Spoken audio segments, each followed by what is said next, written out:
Also, I'm pretty sure I'm having like niacin flashes right now. It's really hard to play a mellow character while I am amped. I've had so much caffeine. Sitting here trying to speak all slow and gruff and shit. Meanwhile, I'm like, Are you tweaking? I'm tweaking out over here. As Sov tries to hide his broken light bulb from us. Don't look up.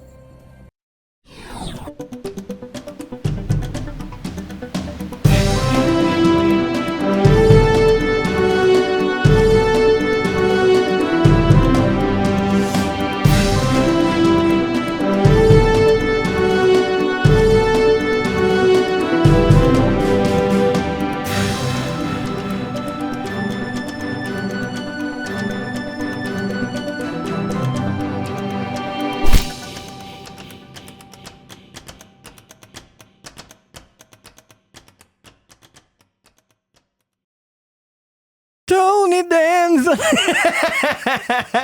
I'm 6 feet from the edge and I'm... Welcome back to System Exploration by Unfortunate Ones. I'm Sov.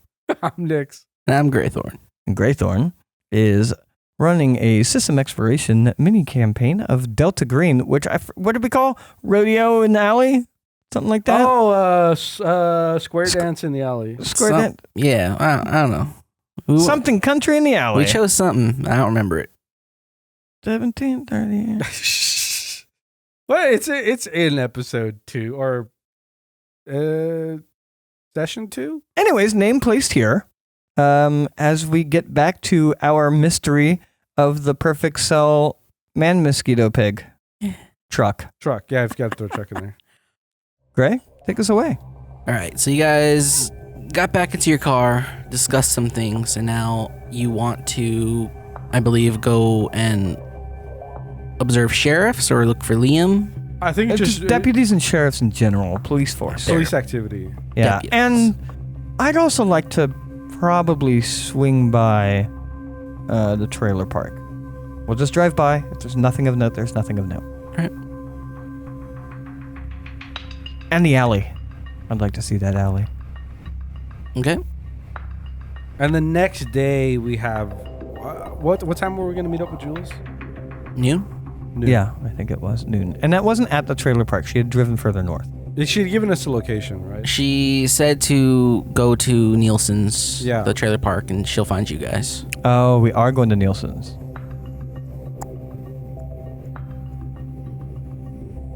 Damn. Can I rack my brain for vehicles that we had seen around?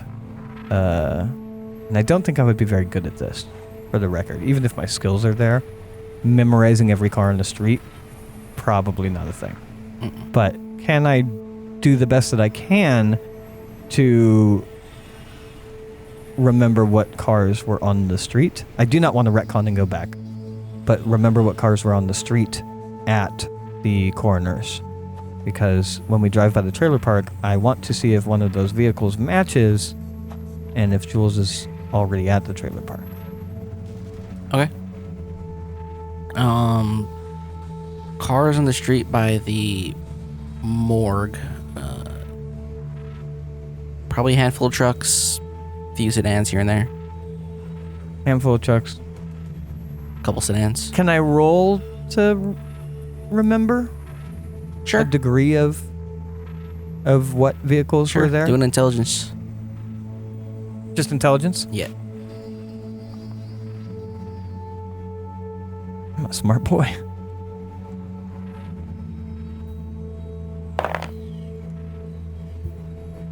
I always forget how this works. I got a 0, and a 6. Is that a 6? That is a 6. Oh, 6.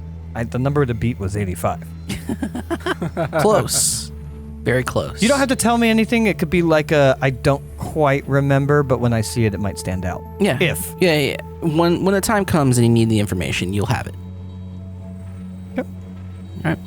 Or it doesn't exist. Or it doesn't exist. Yep. Understood. So yeah, drive around town, looking for deputies, deputy activity, sheriff's activity, alleyway, trailer park. Okay. What time is it? Well, it was after his shift change. Yeah, Oh, we went in at 11:30? 8:30. So what is it? Probably like 9:30? 9:30, yeah. Okay. I feel like it would have been later. But yeah, 9:30. 9:30 seems right. I don't know how long were we at the For what corners. everything's happened, 9 to 9:30. Okay.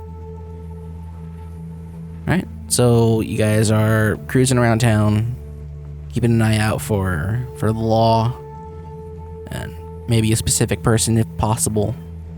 And you also want to pass by Arnie's to see the alleyway? Yeah. Okay. How long do you do this? I would say Arnie's just once. Once at night. Is there tape? Is there police presence? Or is there, sheriff's presence? And then trailer park once. The trailer park last. And then driving around town? I don't know. I would say at least 3 hours? Yeah, I'll say at least a couple hours. Yeah. Till midnight, I would say, driving around. Alright. You drive around, and you make your way around town, kind of circling towards Arnie's. You pass by the alleyway. Seems like a normal night. You might see some people out there taking a piss. That's what the alley's for. The bathroom. Keep on driving. Maybe like an hour into the drive, you'll see eventually a police car drive through a street, stop at an intersection, stop sign, and they pass through after they make their stop. Can we make out a face? Sure. Give me. I guess you could give me an alertness. Add like a +20 to it, because I mean it's nighttime. You're just looking at windows. Minus a +20 from it.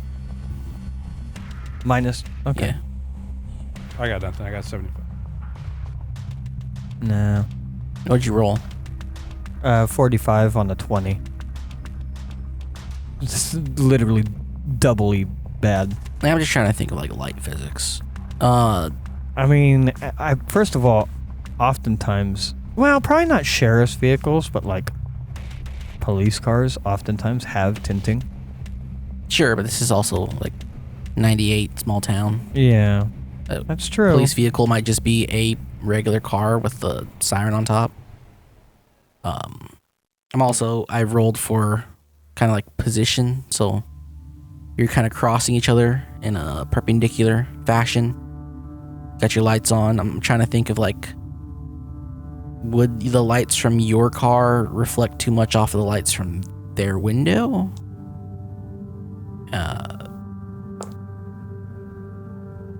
You see a face you haven't seen before. Kill him. I veer. Does he have like a long proboscis-like nose? No, it has a large tail. Just kind of. Oh, okay. Snout? Any I'm not snout? looking for a tail. So. A tail with like a syringe point at the end. Oh, damn. Okay, maybe. Is there like a grill or otherwise push bar in front of their head? Well, at this point, no. It's like white with little purple lines kind of down the eyes. Oh, okay. Yeah. Okay. No, I think just keep driving. Well, as we pass them, I will keep eyes on them in the rear view. I assume I'm driving. Yeah. As we pass them, I will keep my eyes in the rear view to see which direction. That way I haven't lost track of them. As I will turn over. Well, I don't recognize the deputy. I don't know if it's worth following them. Yeah, he hasn't, he doesn't seem like somebody we've, maybe noticed at any other given point. At least I haven't noticed, anybody that looks anything like that man. Begs the question, are we only out here looking for Liam? Or are we following any deputies or sheriffs? I mean, it's hard to say, other than, the only information we got is from Jules saying it was a man dressed in what looked like police colors. But that doesn't necessarily mean it's somebody that was a policeman. Also, I imagine there's a decent-sized force here. I imagine they're not all mosquito people.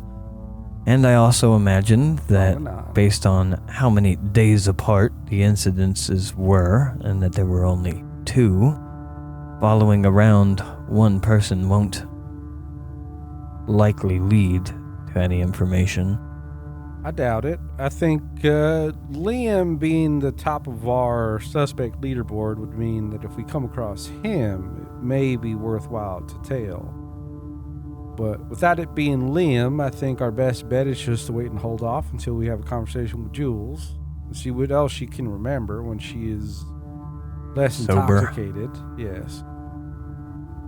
Or just given the day's rest and potentially a couple people who are willing to give her respite from potential mocking that she might be getting. Willing to listen. But it's not, I don't think this is not worth it, just driving around and seeing if we see anything. Sure. I would like to take a drive by the trailer park, if you're open to it. We can. I feel like the trailer park will have more eyes open than most other places for unknown vehicles. We're known. We're buyers. Also, That's I'm just true. talking about driving by, but I wouldn't mind making another purchase. In my head, my character thinks about saying something about watching your addictions as I take a drag from a cigarette and then cool down my own thoughts and just nod. All right. Well, you want to keep driving around looking for sheriff activity, or you want to hit the trailer park now?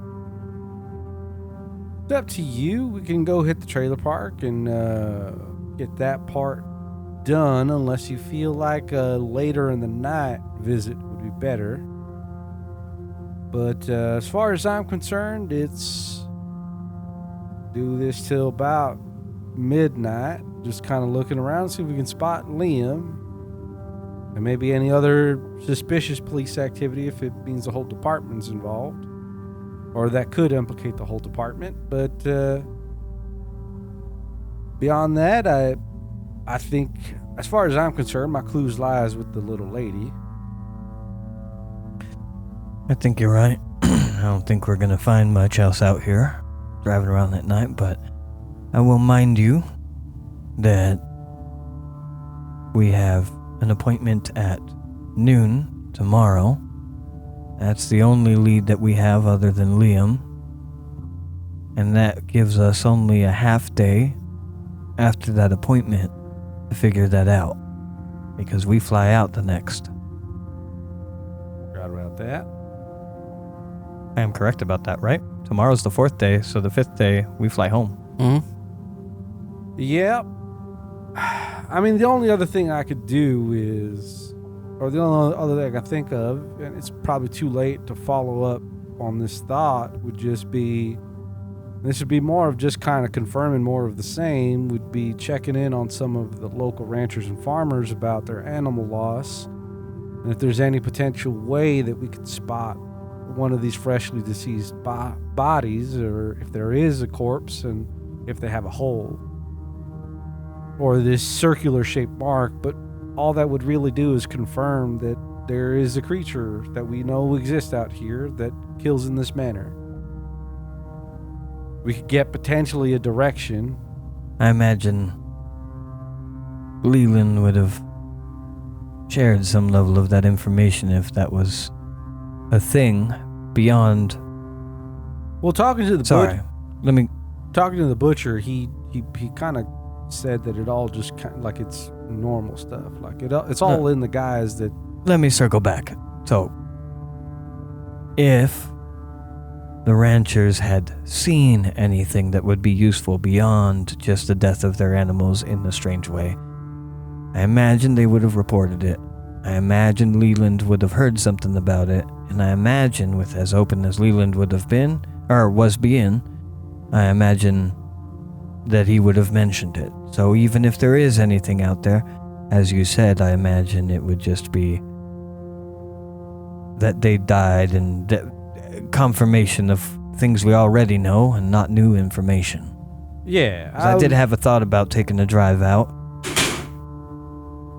Yeah, I mean, as far as I'm concerned, the fact that the butcher said that the ranchers gave him no cause for alarm as to something that might be outside of the ordinary other than pranking teens and wild animals.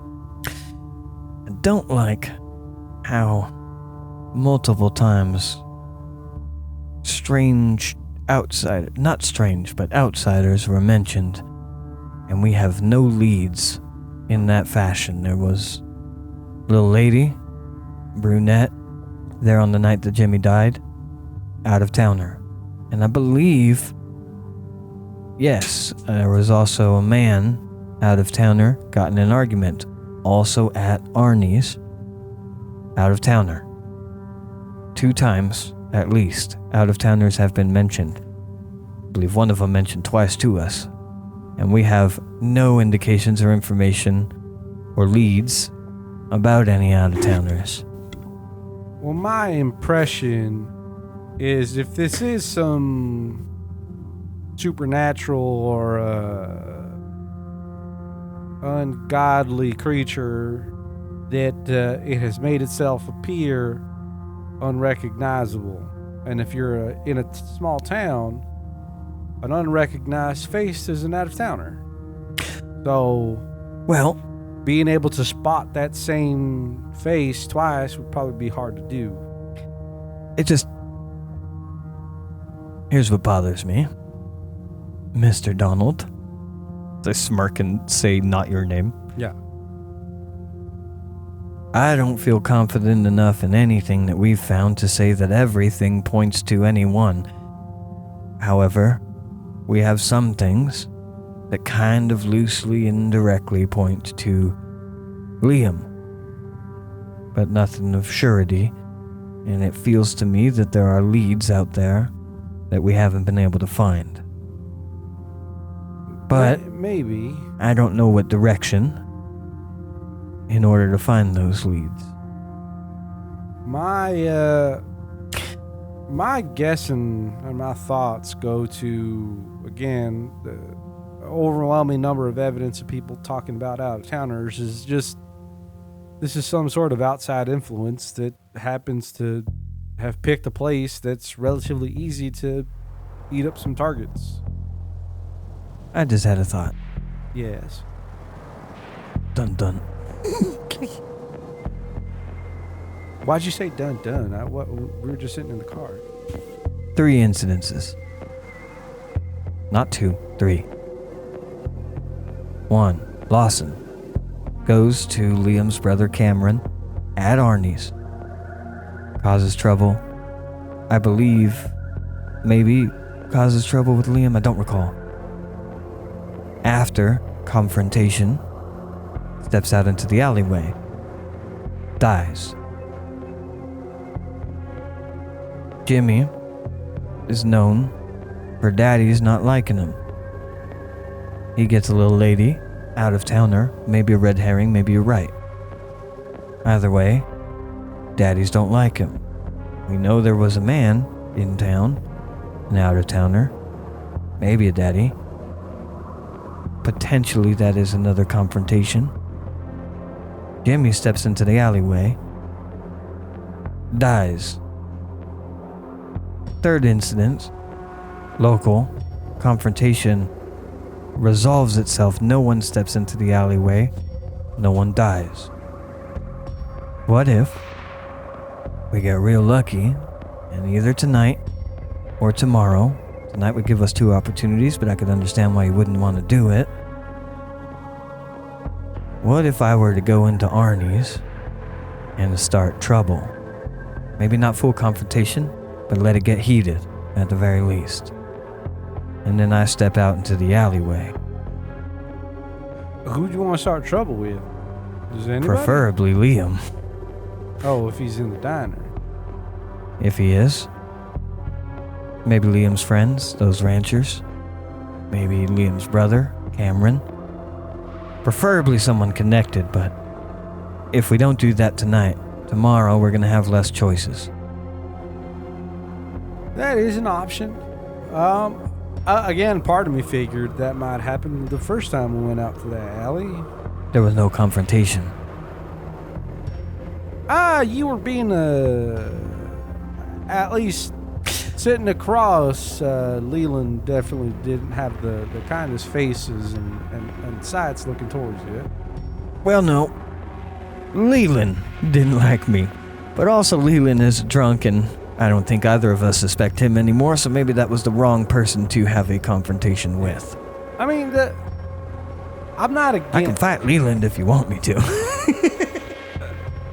I'm not against you doing this self-baiting at the diner. This public self-baiting that you are planning on doing. But I don't necessarily know what'll come of it. And that's part of what the stakeout would be. Do you want me in the diner as well, or do you want me somewhere in the vantage point of the alley? I think I want you vantage point of the alley, because if that is a thing, I think I will have only one opportunity to not get hit by it. Or sucked dry like Jimmy. Either way, whether it's a punch by a semi-truck or sucked dry, I don't think I'd be lasting long on my own out there. And I imagine post truck punching or truck sucking, I might as well just skedaddle than just try to take this thing down myself. Well, when that plan was first pitched by myself, it sounded a whole lot nicer.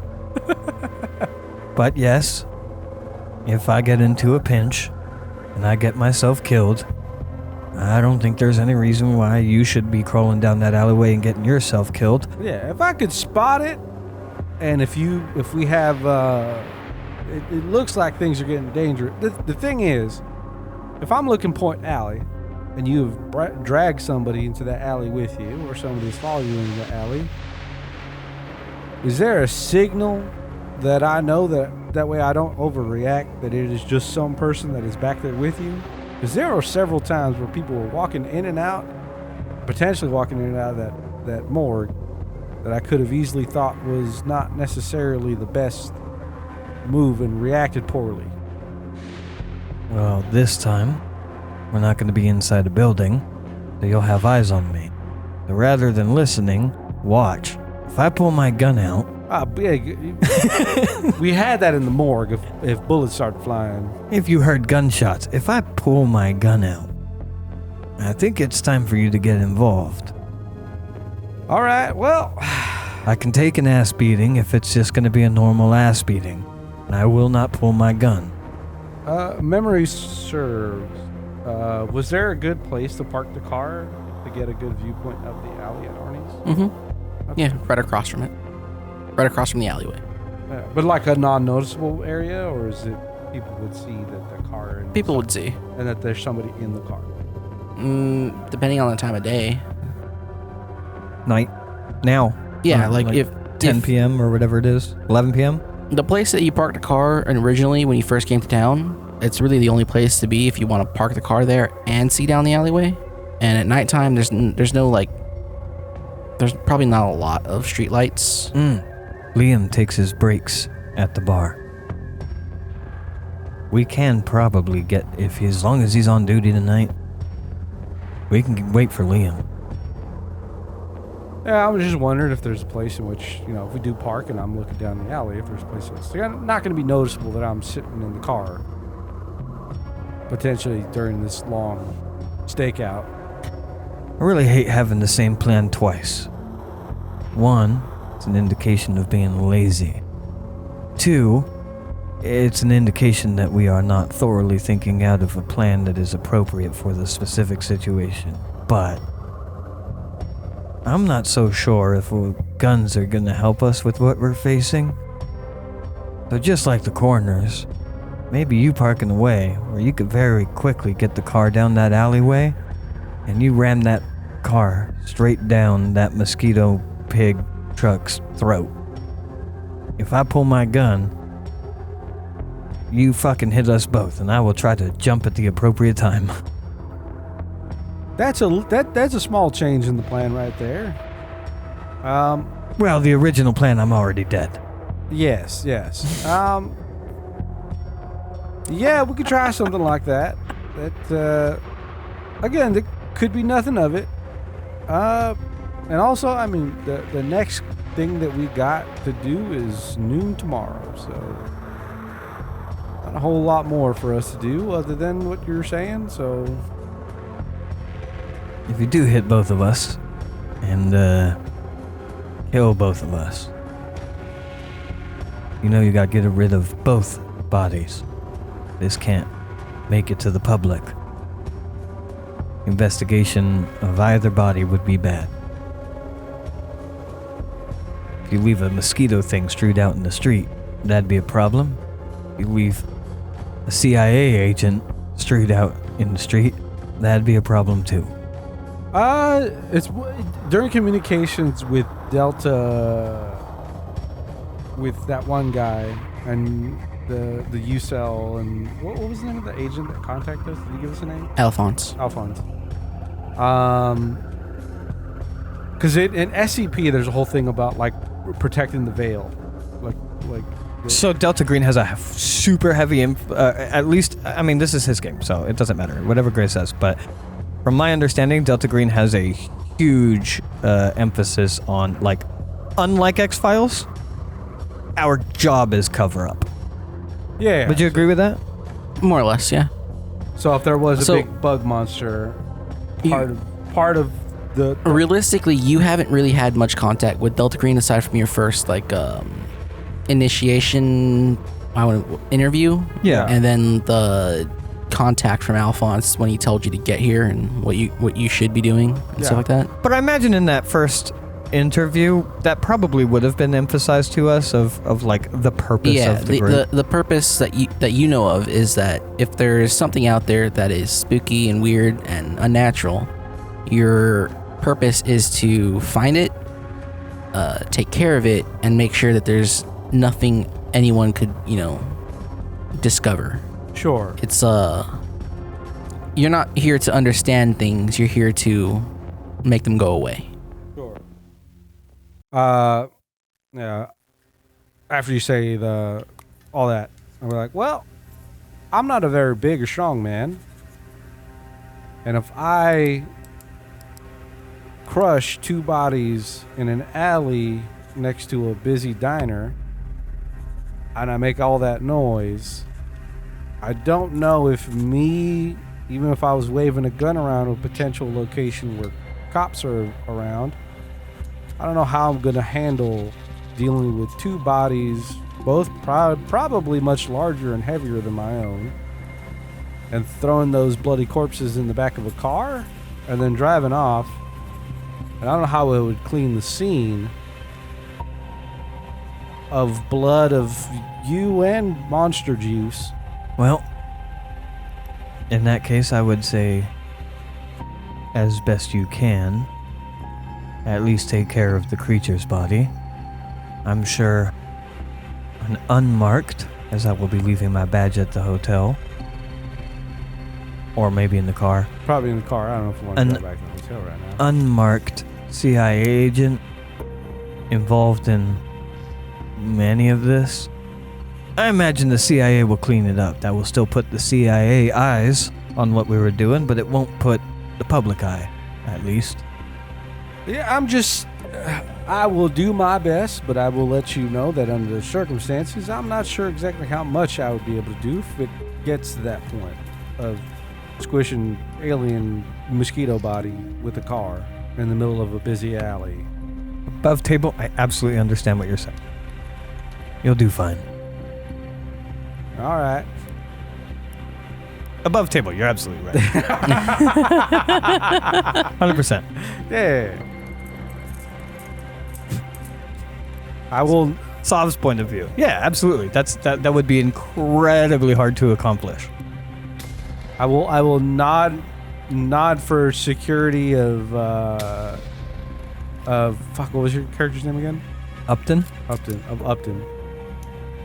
You know that in Or Upton, Carl. in Upton's dying breath, that I will uphold the secrecy of this agency. Or Tommy. Yeah. But as I'm thinking in my head going, I'm probably driving. I'll let the rest of other Delta members deal with how to cover this up. And we failed. So when do we want to do that? Well, whenever you're ready. You said you wanted to go to the trailer park. I don't know if you still want to scout around for Liam or if this new idea supersedes all of that. We've only seen one squad car, and it was an officer we didn't recognize.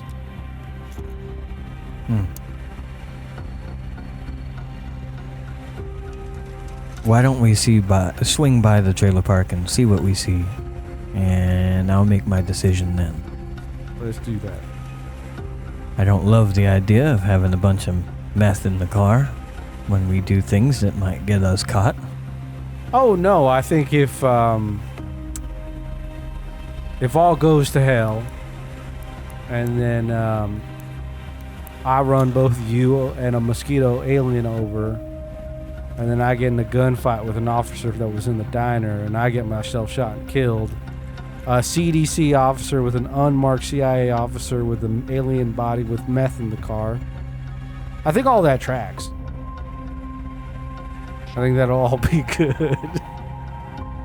Yeah. Maybe we should hide our badges somewhere. Not in the car at a drop point for nobody to find until...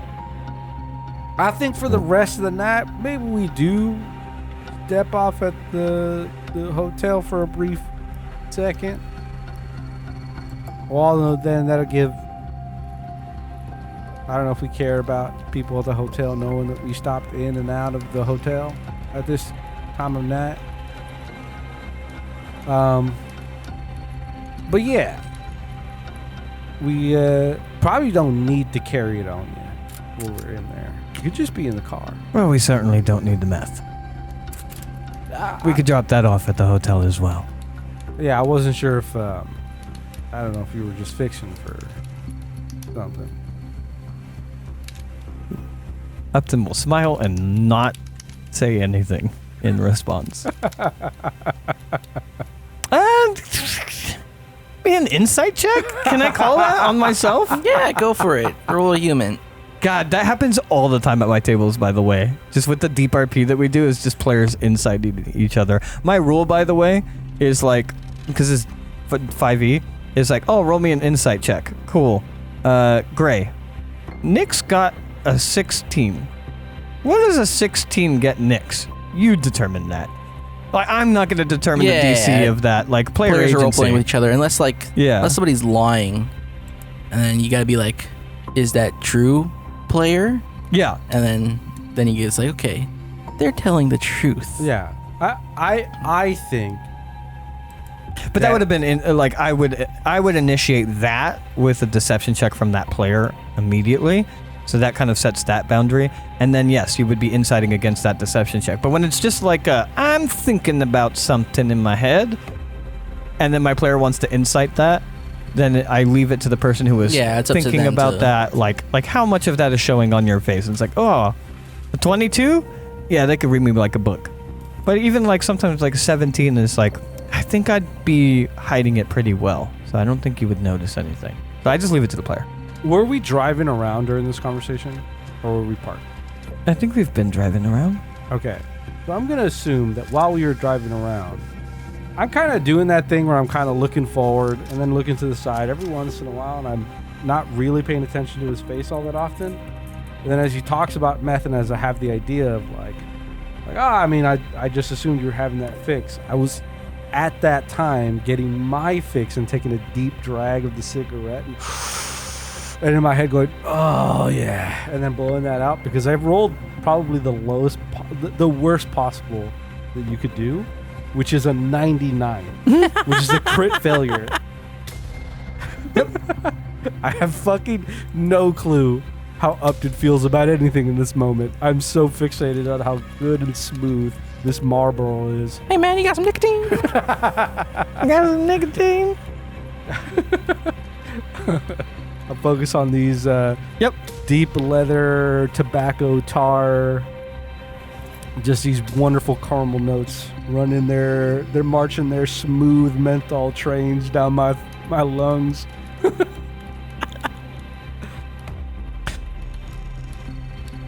Drive by trailer park. Okay.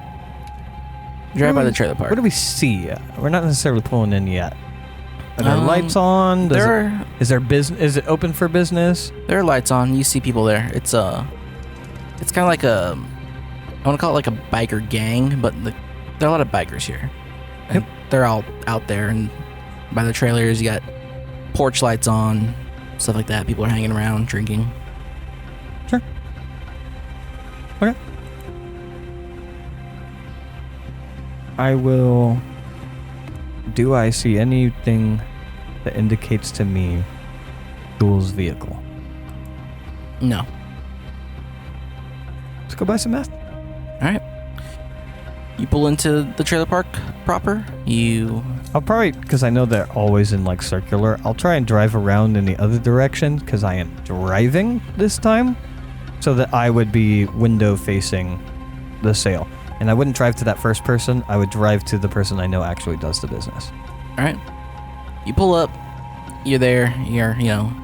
You're oriented towards the drive-through window of the McMethils. The guy walks up. So what you need? Does he seem to recognize me at all? Yeah, it's the same guy. Cool. Repeat customer. Well, we haven't been able to make it out of town yet. And I ran out of the good stuff that you gave me. I assume you have more? And if you'll allow me, because I know I've been just flashing money, I rolled for how much money I have left. I rolled a d4 for hundreds. Is that okay? Mm-hmm. Okay. I'm gonna go big. I'm gonna put 3 bills against the window. Well, you're in luck. Just got a re-up yesterday. Well, yesterday? Earlier this afternoon. Same good stuff? Think so. You think? Can't say where it came from. Just know that it came in. We'll nod. He backs up. He goes up to the trailer, knocks on the door, opens it, shouts something inside, and waits a few seconds and comes back with your stuff. However much. Whatever 300. I imagine a lot. 3 bills worth of meth. I imagine that's a lot. I believe so. Yeah. Hands it to you. He's like, all right. If you ever need more, come get it while it's hot. I know there's something going on here. I know there's hints. I know there's clues. I know there's hooks. I will nod, and I will roll up my window. I don't want to get caught up in fucking biker gang shit. I will take my meth and leave, please. All right. So, Agent Yuli, you just saw me buy $300 worth of meth. You know, Yuli doesn't have strong opinions about Upton and what Upton does and how he does his thing, other than Upton seems to be a man who is willing to and has on many occasions lived on the more dangerous side of operations.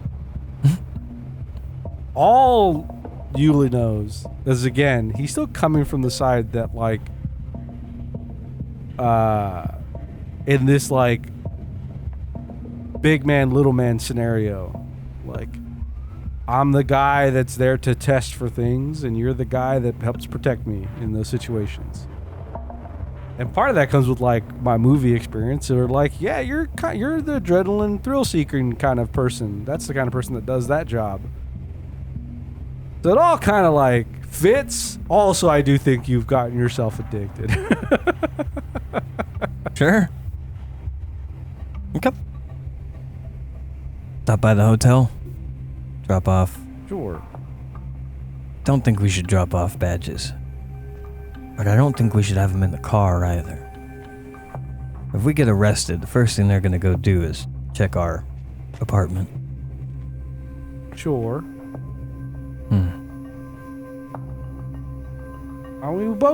We both have a few firearms on us, so there's a level of It's Texas. sure, but hidden in the way that they are, I don't think is common. The badges on our person could at least give some amount, at least yours, legitimacy as to why you're doing it. Yeah, but probably not while I'm assaulting a police officer. If we get arrested, this whole thing's over. I do believe so. If we get arrested and we have badges and meth, the whole thing's very over, including whatever life you have back home. Yes. I'd probably get out of it. Do we want to gamble that Liam will be at Arnie's tomorrow and not take the risk tonight before talking to Jules tomorrow? Jules is a decently solid lead. Or at least we hope. Getting arrested for assaulting a police officer could really fuck things up for us. And while I think our Hail Mary has better chance if we give it the breath of 2 different nights, it is also doing a Hail Mary before following a solid lead.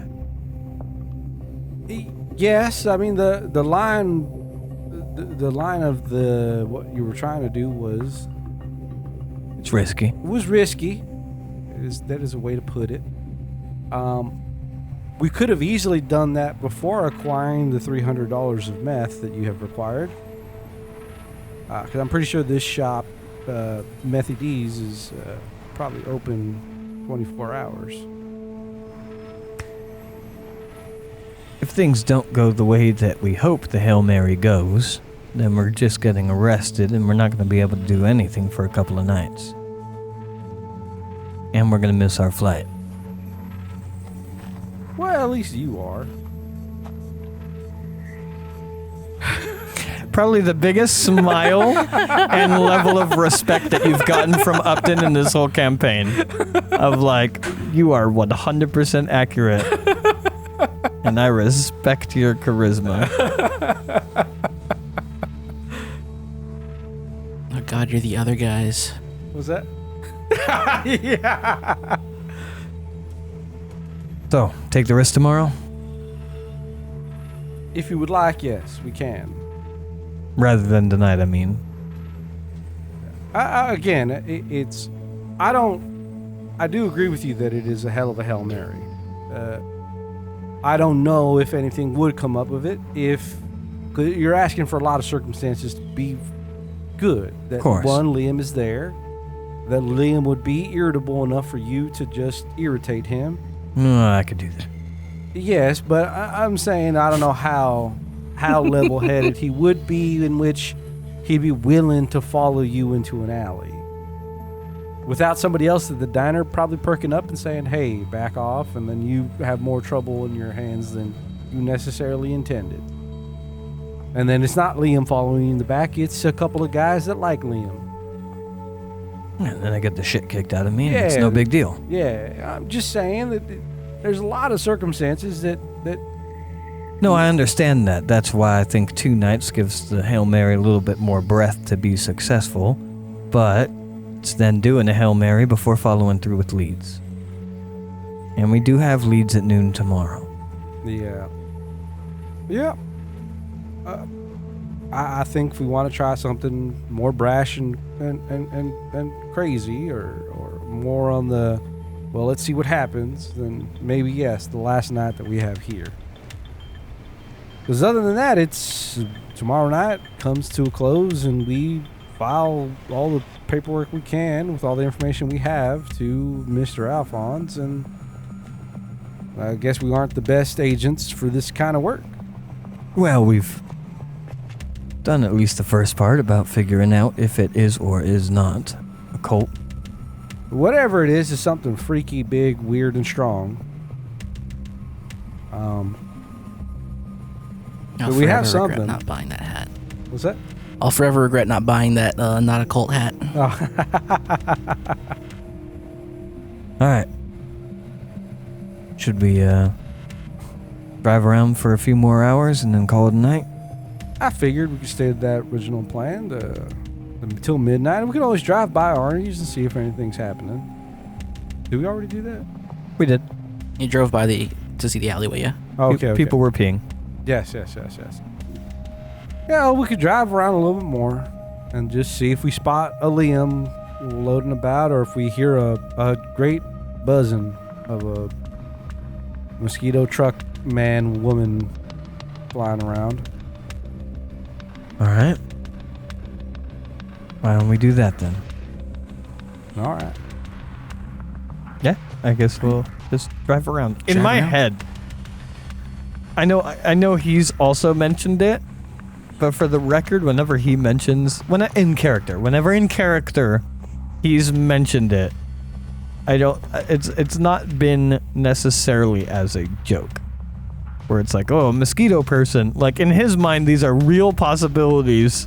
Oh yeah. Of like no. weird shit that's going on. No. From the beginning, from the blood came back pig. Yeah. Like fucking Riley Donald, he's been down the path that this is some weird monster creature that we're dealing with that's in this town, whatever form that is, at 100%, like I said earlier, which is like putting the stake in the heart of Jimmy was something where like I got respect for you, Jules. Do you remember our dungeon crawl classic that you ran for me and Gray, and we got 99 percentile where we got TPK'd? Yeah. What if this whole thing is a red herring and it is not a cult, and we are just terrible agents? We're just not good Delta Green agents. It's again, it's part of why the next DCC thing that I'm gonna run for us is it's supposed to be where you're gonna be able to finish it whether you want to or not. Yeah, you kind of have to do that with me and Greg because we will just fuck it up. Yeah, I think our group is pretty good at just meandering and also just following the wrong clues. All right, Mr. Handler, we would like to drive around for a few hours, keep eyes on deputies or sheriffs. If anything stands out to us, let us know. Otherwise, you saw him, nothing was happening, and then we will go to bed. All right. Now you see one or two cars on the street. Another car would be like a police car. You know, one of those standard square, angular kind of ones you might see at Dukes of Hazzard. Okay. The reminiscent of those kinds. I'm not sure which car that is. I'm pretty sure it's not a Crown Vic. It's like a Chevy or something. I'm not sure. Aside from that, you don't see anything out of the ordinary. Just a quiet night in a small town. And driving by Arnie's? Drive by Arnie's, and you see people coming in, coming out. Can we see any recognizable faces through windows? Alertness? Sure.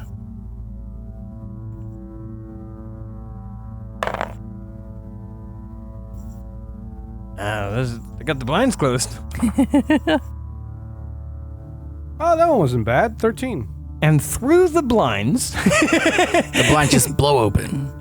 My alertness is 20. So to be fair, I'm driving. I couldn't keep eyes as much. I don't know how you want to adjust for that. You see nothing. The blinds are all completely closed, but then he looks and the blinds open up and there are mosquitoes everywhere.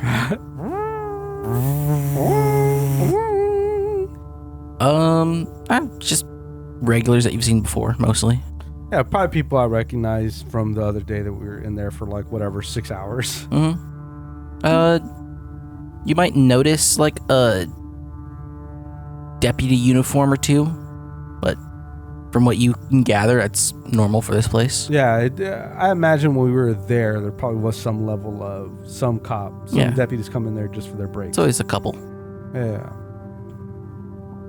It feels like it being a 24-hour diner means that it gets just Yeah. The Mhm. people that have jobs that run late night would Mhm. be here. Cool. I think overall my plan is hotel, rest, wake up, kill time. If nothing happens, We blow through Fuels. like $100 worth of the math. actually, on that note, well, I'll let you walk us through as much of that as you'd like to. But my idea is the next thing we are doing is going to meet with Jules. Yeah.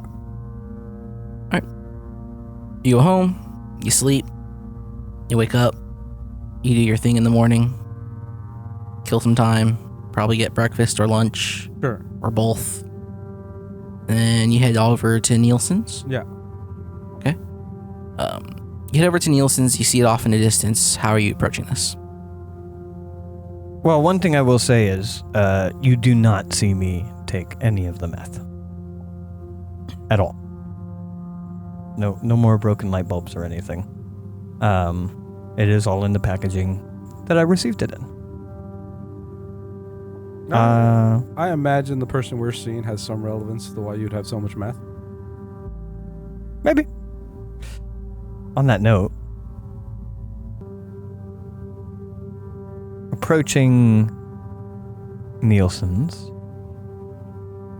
she said she would find us. I think I would most certainly not want to go to the part of the trailer park that has the biker gang.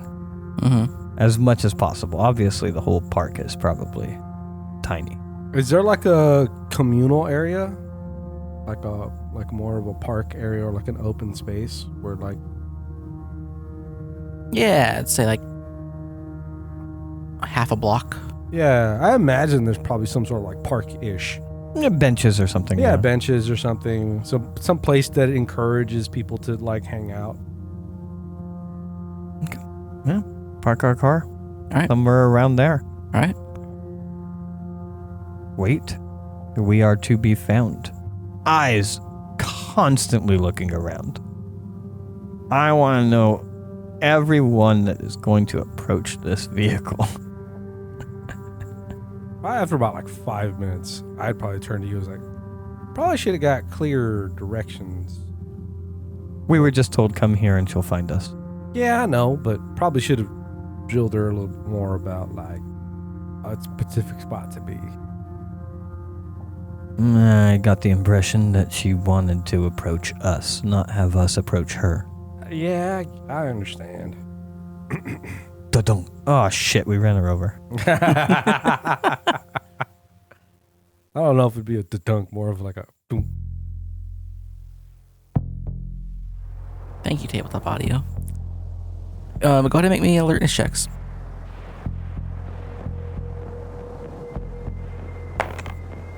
You hear a buzzing. Okay, I got 70 and a 0. That's 60 or 80. I don't know how this game works. 70 now. Yeah.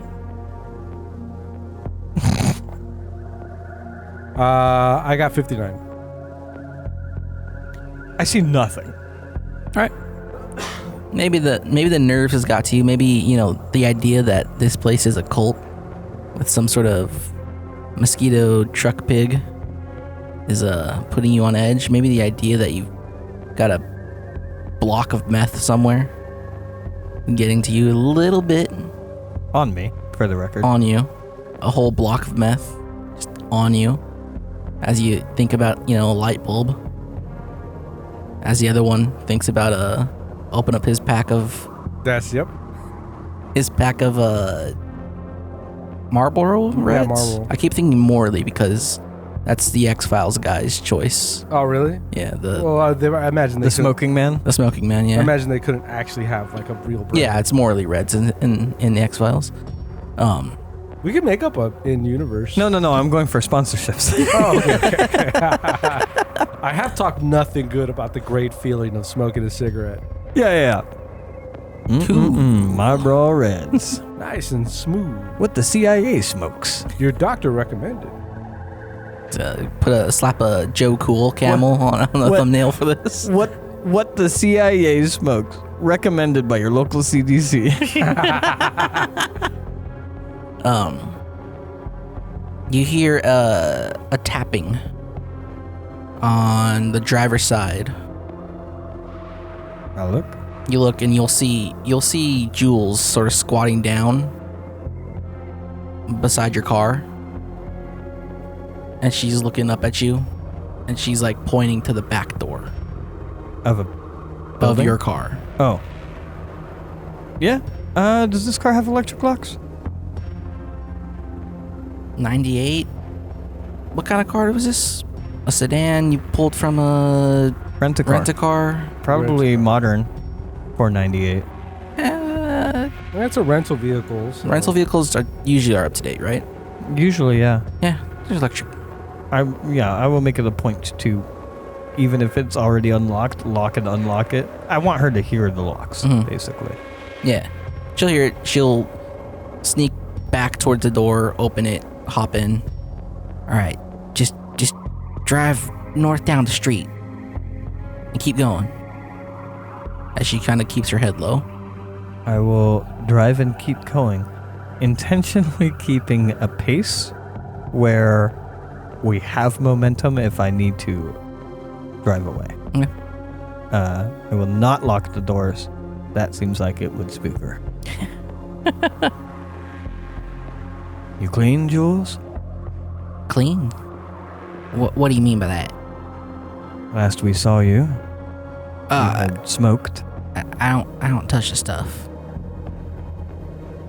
Just keep going. Keep going. Driving out of town. And just tell me when you pass by the trailer park. As in when we leave the trailer park? Yeah. Yeah. Okay. I will drive and leave the trailer park. Drive, pass by a little bit. And I tried to signal to Yuli. I would like to try to signal to Yuli in a way that she wouldn't see. To indeed have your gun ready. She is sitting behind me. Not much I can do about anything if it goes bad. All right, I'm going to roll SIGINT. I mean, finger guns. Like, I feel like we could make this fairly easy. Well, for all you know, you're telling him to shoot her. So my SIGINT is 0%. You can't. Means you can't roll at all. That means you don't get to roll. I rolled a 15. Ooh. It doesn't matter. You don't get to roll. I guess I could just compare that to my intelligence. It's not really like. This is an ancient code that you're trying to decipher. No, also, I wouldn't put this as CIA signal intelligence from fucking. Yeah, this isn't like fucking code alpha, beta, like fucking throwing Morse code down on the thing. He's just like finger guns. Well, also like finger guns, but like I'm picturing like casually in my lap finger guns. As in like, not like I'm not like finger gun and like pull the trigger 3 times or anything. Like it's just casually in my lap. All right, I'm gonna look at the signal. The finger gun. Oh God, it's Shara. I'm gonna put my hand across my chest, grab my gun, and I go, freeze, put your hand on the ground. Well, that's a good question. Do you look back at her at all? Is there any mirror placed conveniently to look back at her? There's Probably the for rear the view. driver. What? There's the rear view, but that's it. You can't really when you're in the passenger seat. That's what I'm It's saying. angled specifically Yeah, I for know. the driver. That's all that there is. Is It's not going there- to just be a mirror that says Is there There's no makeup mirror. no. There's no makeup. There's no mirror. Well, I mean, you could probably pull the visor down. There'll be a mirror there. I know the adjuster is usually on the driver's side. Is there an adjuster for the mirror on? Never. No. No. It's only for the drivers. Yeah, for the. You know, I would try to like arm back over the seat and kind of looking kind of like towards Yuli in the road, and when I'm looking at Yuli, it's kind of trying to. You're Yuli, Sorry, for the not record. Yuli. Upton. Looking to my left to just have an eye on her.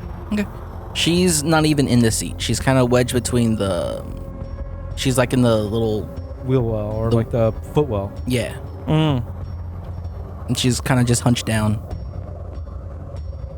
So to respond to her, getting out of the trailer park. All right, we're out. She sheepishly raises her head to look over and out the window, and looks back a bit. And is like, all right. And then she sits down. All right, just keep driving a bit. I'm not. You said you don't touch the stuff, but you had it on you, and you had touched it last night. Leftovers. Leftovers from Lawson? Yeah. And that's not your business? You don't do that? Well, I don't do it. I help him make it.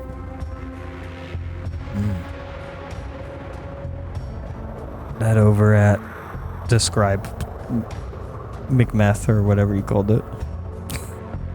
McMethils? McMethils, yeah. Yeah, it's we used to sell. It's his people. Well, ours, I guess. Well, you're gonna need something to deal with what you've been through. But in any case, I imagine you're clean now then, especially if you don't traditionally touch the stuff. I don't touch it. I'm clean. I'm not high, if that's what you're asking. It is. Not because I'm judging you, but because we need information.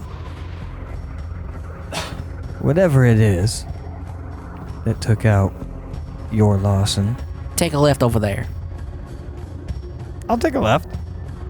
We'll continue the conversation. Where does it look like we're being led?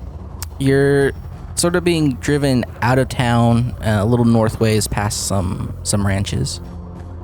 Now you're kind of like taking a turn at like you're moving onto like dirt roads. Could I look at available mirrors and like turn my head around to see if we're being followed? Sure. Damn, that's a good question. I think I'm looking in the rearview mirror, but focused on her. I'm not gonna try and meta that and do that as well. I'm just looking at her. No luck. 76. Okay. You don't see any cars on the road. Any giant mosquito.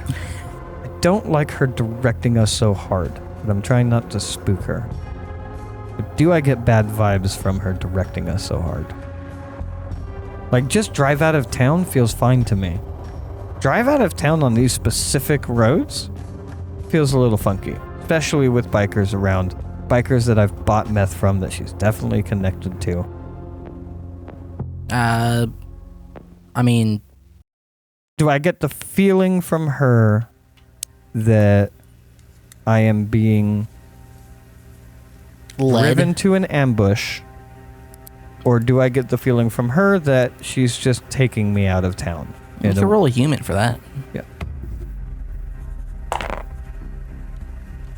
Oh, no. Can't tell. She's shaking up. Or you're shaking up. Or I'm cracking. Maybe I did take that meth. Getting paranoid. A little bit. Here's my mindset as Upton. Going into this situation, I feel bad for this woman.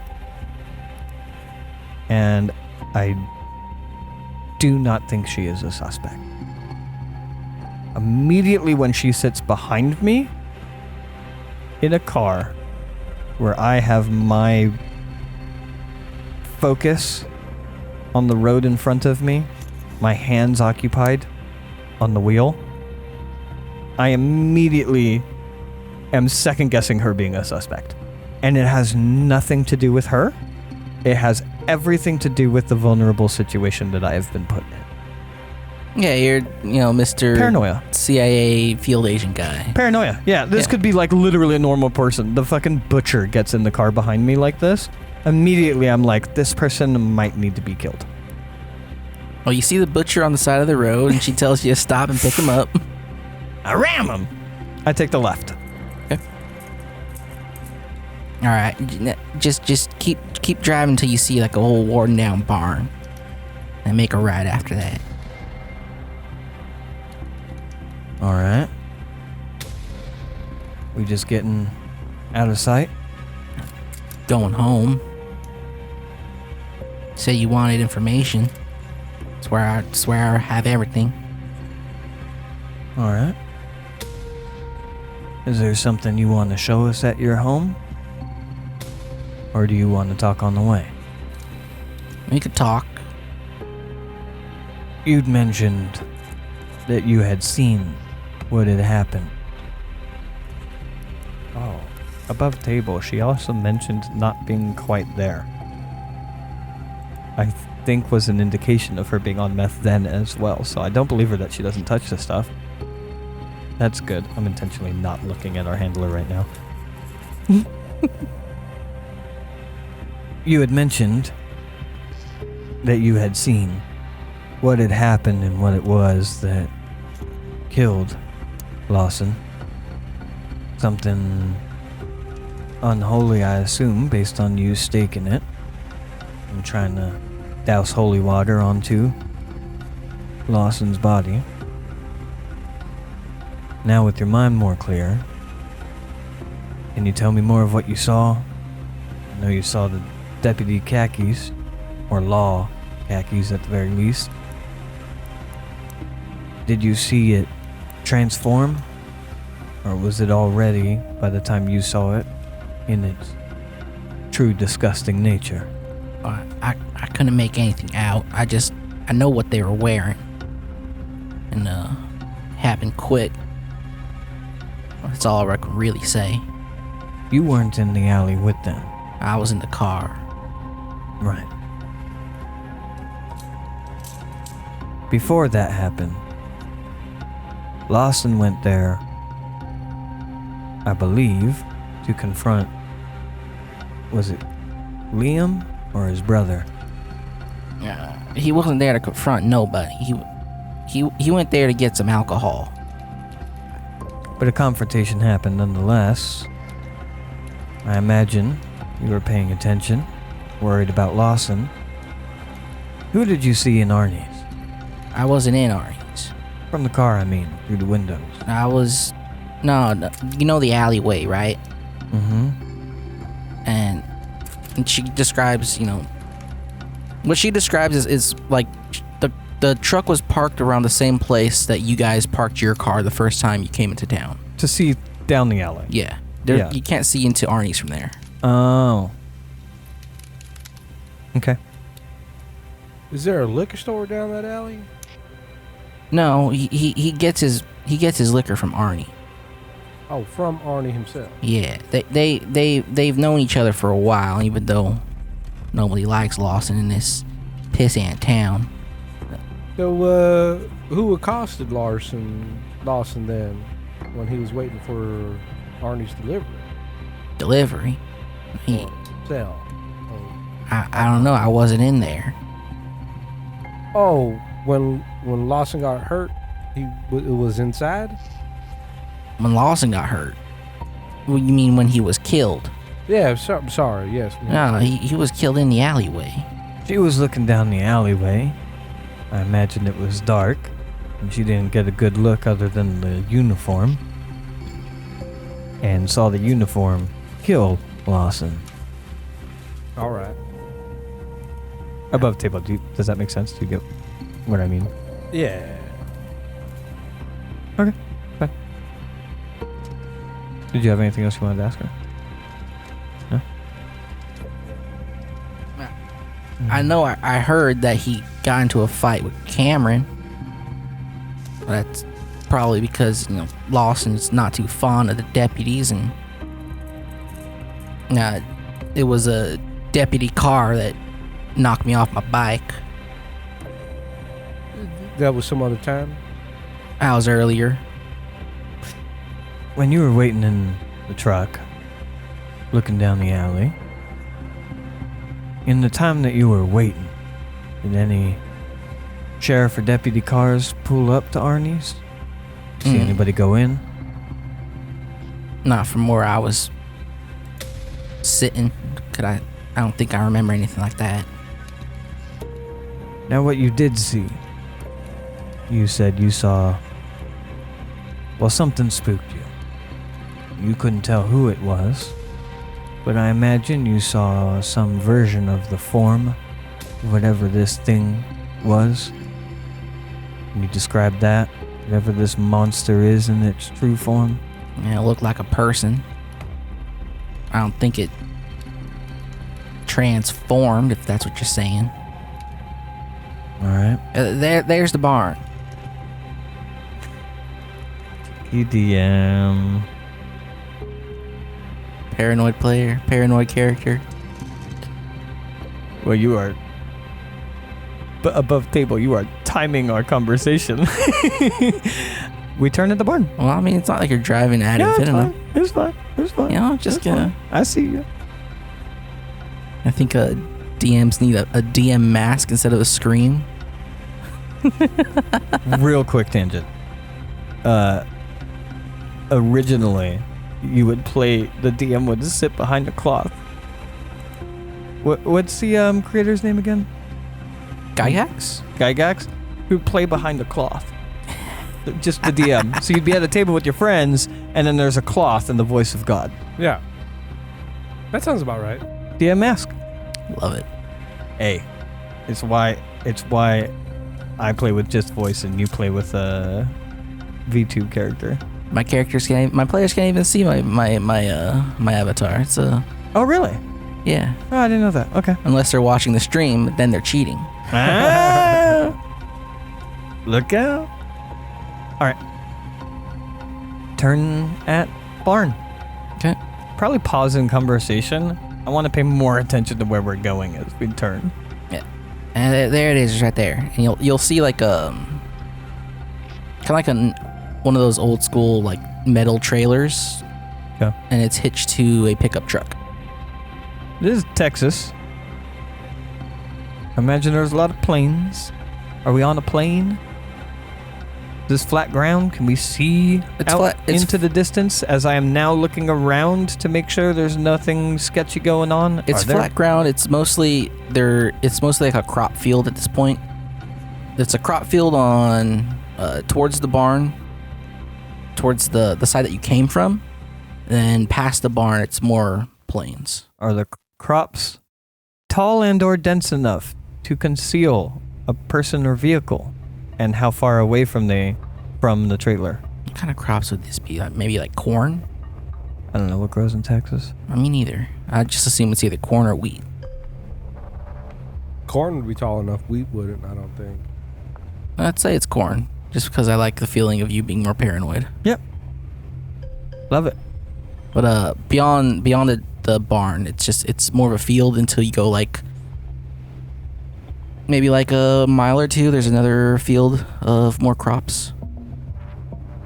Come. Pull up the trailer. I'm going to look over at Yuli and see if he has anything he wants to convey with his face as we do this. Nope. Okay. Pull up the trailer. Okay. Pull up the trailer. 50 bikers come out. Yep. All of them are mosquitoes. 50. Both of them are mosquitoes. One of them has wheels for legs. I mean, that would only make sense. They're just transformers that resemble mosquitoes and Perfect Cell. We have come to this planet. All right. Talk more inside if you want. I'll nod. She gets out. Car. Does she have a duffel? No, she doesn't have a duffel with her. She walks up to the trailer and reaches into her pocket, fiddles with some keys, unlocks the trailer's door, steps inside. I would like to time something. She opens the door. She steps out. She closes the door. I cock my gun. Then I open the door. Okay. So that she doesn't hear it. Okay.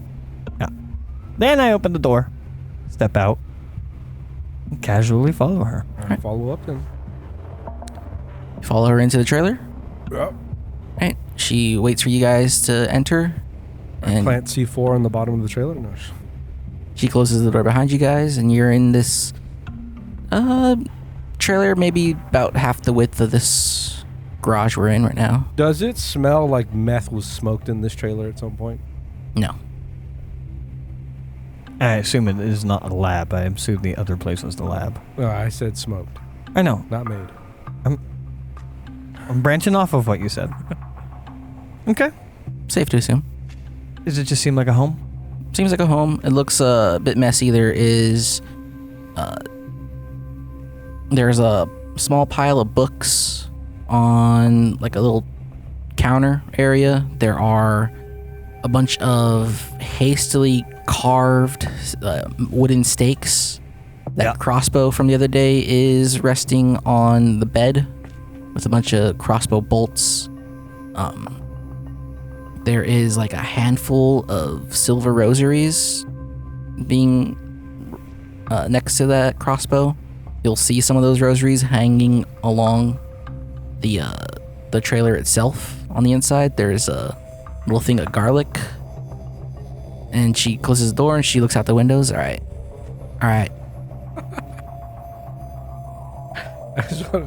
As I step in and she closes the door, my skin's burning. That's a good way to get staked. Well, technically, you see the cross and you're supposed to cower in fear. Yeah. Yeah.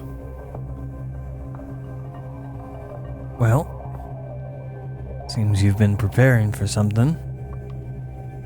Something out there. Killed Lawson. I'm gonna kill it.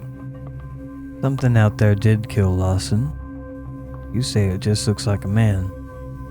You seem a hell of a lot more spooked than someone that just saw a man kill another man. Seems like you perceived evil. Well, what else? What else could have done that to him? You saw his head, right? I did. Seen other things too. Ain't nothing worldly done that. Jules, I'm gonna be honest. We want information from you, but I'm not sure exactly what it is that you might know. I don't know who you're connected to. I don't know who Lawson might have been connected to. I understand that the list of people that might not have liked Lawson is long, but those who are potentially evil and could cave his head in that way is probably a short list. And I imagine you don't necessarily know exactly who that would be. So what can you tell us? Either about that night, or any strange activities leading up to it? What you might know about the death of Jimmy? I don't know too much about what happened to Jimmy. But I can tell you it was a deputy. Well, at least I'm sure it was. And I've been working on trying to find who it might be. And she goes and she scrambles around by the books and she pulls out a little piece of paper, like a notepad, kind of like these ones we're using. And there's a bunch of names and there are times listed on them. It's like, look, if it was a sheriff at that time of night, they're either on duty or off duty. But they're in their uniform. So I assume that they were on duty, right? And she starts pointing at names. Like, these are the only people who work at nighttime in this town. Deputies, I mean. She points to a couple names. Like, she goes down the list. There's Leland, Shirley Booth, a couple deputies you've never heard of before, and what's his name? Liam. Now this guy, Richard Hawk, he was on duty that night, but he was on the other side of town, so I don't think it could have been him. Shirley was on duty the day Lawson died too. And with Jimmy, it was Leland and Liam. Well, Shirley is the one that found his body, right? Shirley found Lawson. Yeah. oh my, no, that wouldn't make sense. I'm gonna say, surely a brunette? But if she's known, then she wouldn't be the out-of-towner. Okay, so, well, I'll tell you, you can cross a name off that list. Leland seems incompetent, but about as spooked as you are about the situation. I don't necessarily like the man. I imagine you don't either. I have no love for the local law. But you seem spooked enough, like you, to turn to answers. But instead of crosses and crossbows, Leland has turned to the bottle. I don't think Leland is your suspect. Which leaves us with Shirley or Liam. Both of them a possibility. I do know that Liam had qualms with Lawson. Everybody had qualms with Lawson. True. Liam was just more vocal about it. And his brother would get into toughs with him. Once. One still puts him as more of a priority than Shirley. It was Shirley who found Lawson's body. And then it was Leland who found Jimmy. That puts Shirley a little bit higher on the list. I want you to think back. Best as you can. Since we don't think there's transformation involved based on your description. First, why don't you tell me what Shirley looks like? How tall? Stocky build? Slender? Color hair? She could be a model if she wasn't here being a deputy, I'd say. Long blonde hair? Long blonde hair? Yeah. A bit heavier on the top side. Let's kill her. No, I'm just kidding. Bit heavier on the top side. Alright. And tall? Slender? Not slender, but she is kind of tall, I guess. Okay.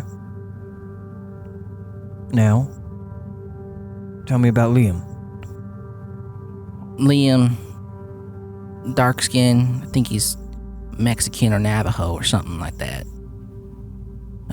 Dark hair. Has a short ponytail, kind of like his brother, but his brother's is long. Mustache. Not much else I can say. Never really met the guy more than once or twice. But you've seen him. I've seen him. Tall? Short? Stocky? Short for a guy, I suppose. A little bit stocky. Now, if you were to stick Liam and Shirley down the back of a dark alleyway, and you could only see them in shadow, you reckon you'd be able to tell them apart? Maybe. When I think to that night, the dumpster was in the way, though. I'm going to ask you to take an educated guess. If you knew for a fact it was either Shirley or Liam down that alleyway with Lawson, who would you assume it to be based on what you saw? Alright if it's a wild guess. I guess with strength like that, I'd say it was Liam. Not what happened, what you saw. She stops and really tries to ponder that idea. You see a little bit of a tear come out of her eye. I don't know. Can you give me a wild guess? I could flip a coin. Won't make much difference. Well, that's alright.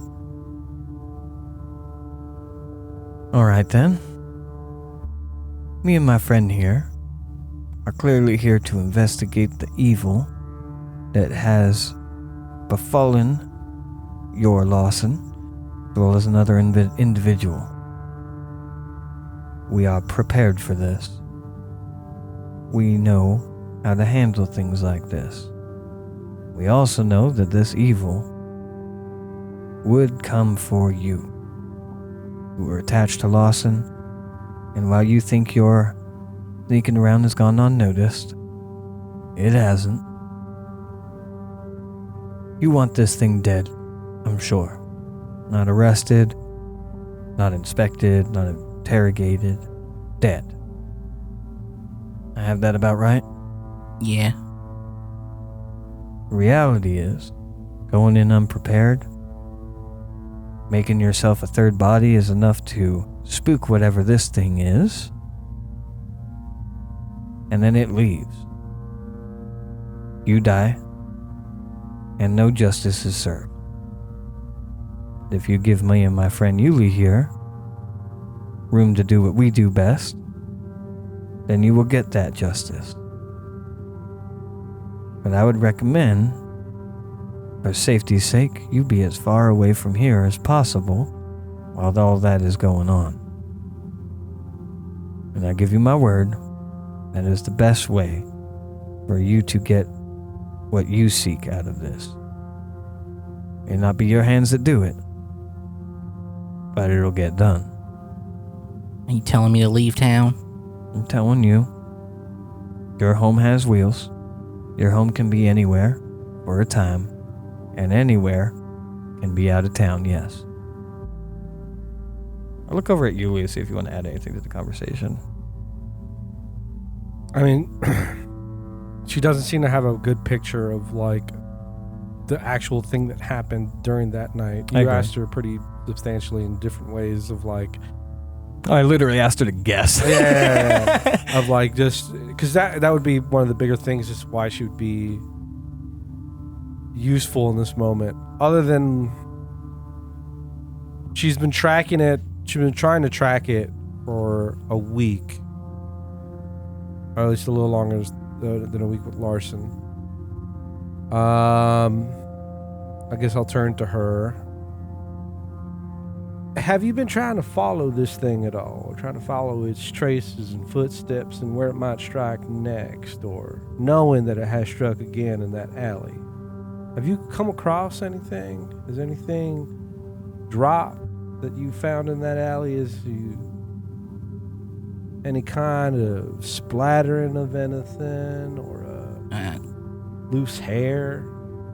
No, I figured that the deputies would have already gotten it and covered it up if there was anything. But Do the deputies have a history of doing stuff like that? Covering up well, big crimes like that? they never killed no one like that.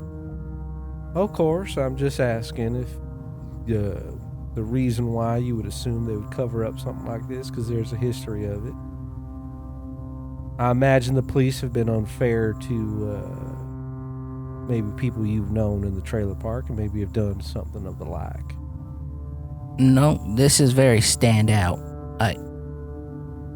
The sheriff knows that the people at Nielsen's sell drugs, but he doesn't do anything about it just because he doesn't want to cause problems for everybody. You know, he always says that people will get their due eventually, but I mean, it's less tracking the creature, more trying to figure out who might have done it. And I know, well, maybe I don't know, but if Lawson was killed that night and that the thing tried to feed on him, and then a few days later someone else dies like that, and I assume they were fed on too, and you saw the body. I imagine you saw the bodies too. You put a stake in one of them. Yeah, tree doesn't rise. It's gonna happen again, and it might happen tonight. Sure. Why do you think it might happen tonight? First happened to Lawson, and then Jimmy a few days later, and it's been a few days since. Unless there's a body out there that you haven't found, someone's gonna... You saying it's been the same amount of days between Lawson and Jimmy as Jimmy and today? Almost. That is very good information, little lady. What can you tell me? Sorry, go ahead. Go for it. I understand you didn't know them very well. Most of these people you've only seen around, but this is a small town and I imagine you've heard things. Liam. What connections does he have? Not with the sheriffs necessarily, but love interests, entanglements, family. Other than his brother, I know about that one. Most of his family's in Amarillo. I don't know if he's seen nobody. Can't tell you much about that. That's fine. Anything you can tell me. I mean, You've been following them. friends with most people. And it's friendly, I suppose. He keeps away from Nielsen's. Most deputies do. You said you know he works nights. He always at Arnie's at night? They'll visit once in a while. I'm not sure if he works night today, though. She goes and flips through her paper. Sure. He doesn't work night today. He should be working night the rest of the week after today. All right. Same line of questioning, reverse order. Shirley Booth. You work tonight? I believe so. She looks at her paper. Yeah. Love interests? People she has connected around town? Family? I don't know about love interests. I know she's kind of liked by most men. I want to say she's kind of like Jimmy, but I think most men wish she was a bit more like Jimmy. I know she talks to a lot of people in Arnie's. As for family, I know that at one point in time, she did my hair. And I think something like her mother was a hairstylist. She was going to do that one day, but she became a sheriff instead. How long ago, you know? Can't say. You knew her to town? No, she's been here for a while. Before becoming a sheriff, she was also a ranch hand. But people just do that here and there.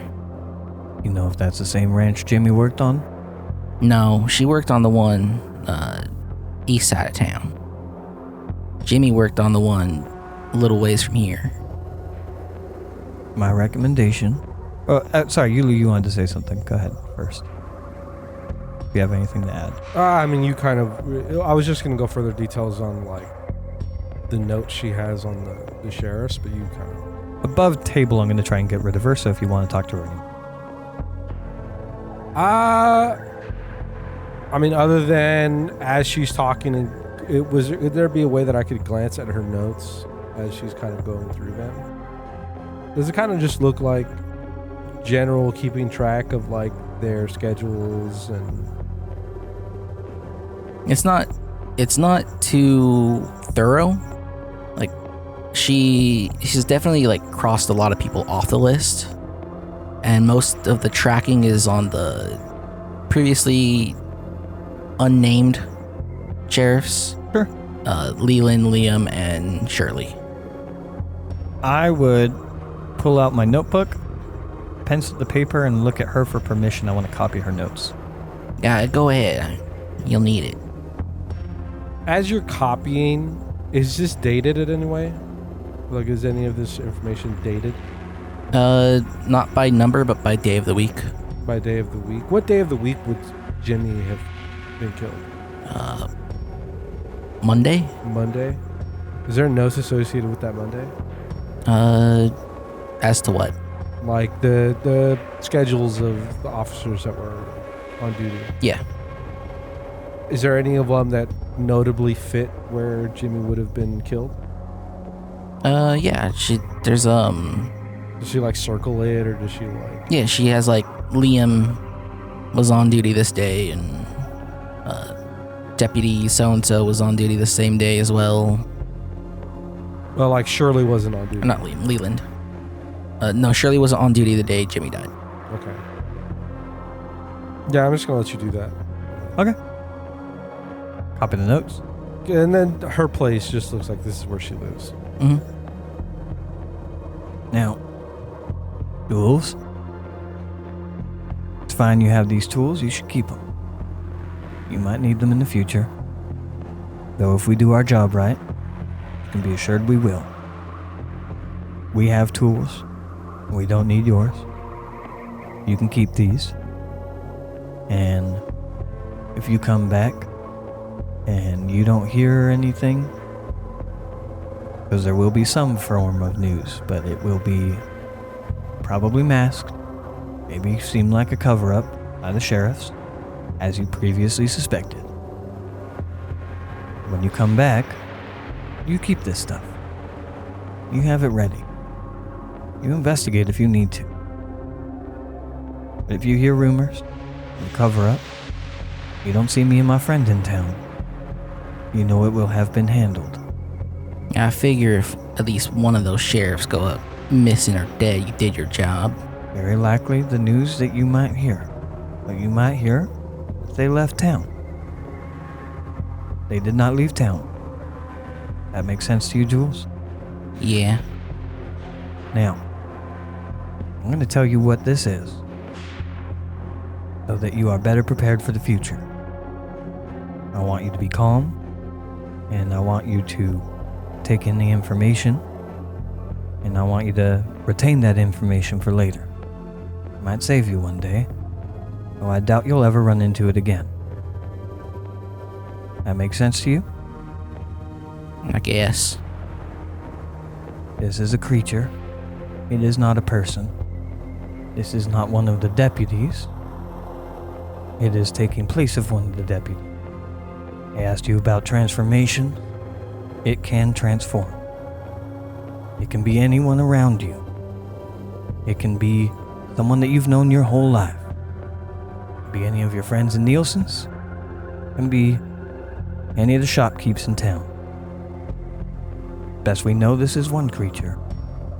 But you would never know which one it is, because they would wear the face of a face you've seen before. Especially if they're coming after you. Alright? Did you tell her that you were CIA? No.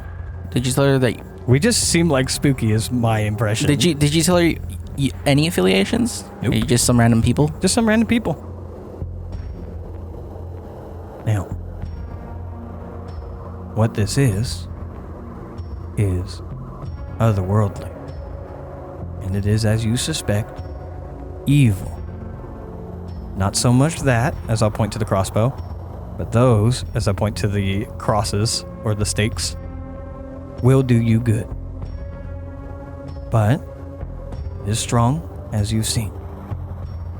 It is, as best you would understand it, an amalgamation of many creatures, beasts of the natural world. It can transform and take place. It can manipulate, fool you. Though you seem like a bright girl, I imagine it wouldn't fool you, at least not for very long. It manipulates and takes over. It confuses people, turns people against each other. And in the end, its purpose is to feed. And then it moves on and leaves people like you with great loss. But it doesn't like leaving loose ends, Jules. You would be a loose end. So it's important that you not be around while this thing is hungry. Especially on a night like tonight. That all make sense to you, Jules? Yeah. I'm gonna give you something. Though until today, I didn't realize I'd be returning it to you in a sense. I'm gonna pull out all of the meth. I want you to leave town. I imagine you're leaving behind friends, business, but this should hold you over. You sell it, you make your way. You know of another town where you might be able to do something like that? Yeah, I suppose, but where'd you get that? I bought it from your friends. I just sold it to them.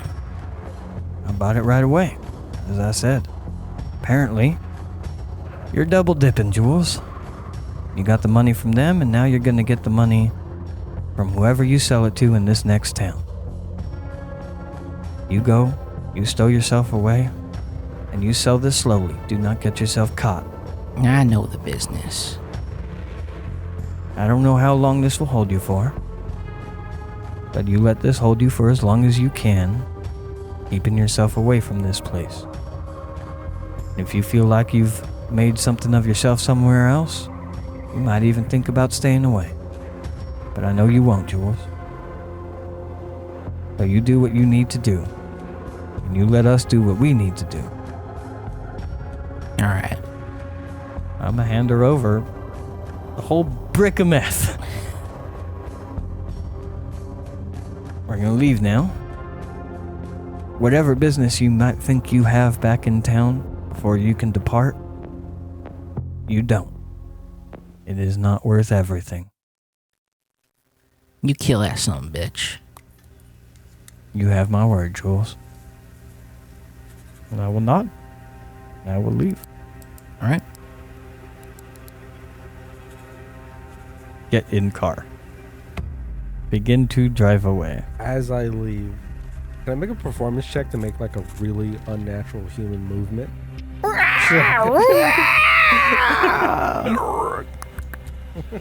Hear a scream and silence as Yuli hobbles out of the trailer with a crossbow bolt in his back. As I leave, look back to her. It can look like anyone.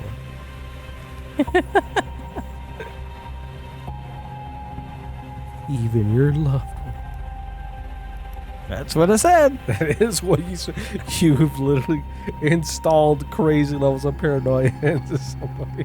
Would you ask me about any of that? I know we're going to have a conversation. Would you ask me about any of that? If not, I would love to have a very short above table talk about my intentions as a character. Nope, no questions. I love how much you just let me be Upton. I was just sitting here, and then when you started rambling on about what the creature was, For sure, what the creature for sure is. definitive terms, Yeah. I was just like, well, this is a strategy. Yeah. You know what I thought in my head? Like, as a player, I don't know if I would let how much of this drift into the character, but as a player, it was like, oh, this woman is gonna kill somebody because she thinks she's gonna run off in some paranoid delusion and think this thing is not really her friend and is a creature trying to pretend to be close to her. Yeah, that's And okay. She's gonna randomly just kill somebody one day. So above table. That's perfectly okay. I just gave a meth head enough meth to kill herself, and if she doesn't kill herself, she is going to sound like an absolute crazy person if she talks to anybody. If she All partakes. I'm trying to do is tie up loose ends of, again, protecting Delta Green and protecting the public from what they know is going on. If she talks to anybody, we've just definitively... Strangers came in, a bunch of spooky folk, told her exactly definitively the evil that she is facing, instilled incredible amounts of paranoia intentionally into her. I got you. Yeah, I'm driving her intentionally either to insanity or into ODing. You honestly probably at some point, I imagine we're driving away. At some point, probably should have flashed your CIA badge, because again, meth out. Well, actually, no, CIA probably would have been bad because the coroner would have also been like, if he heard that this lady is saying. Well, also, I'm putting drugs into a community type deal. Very CIA.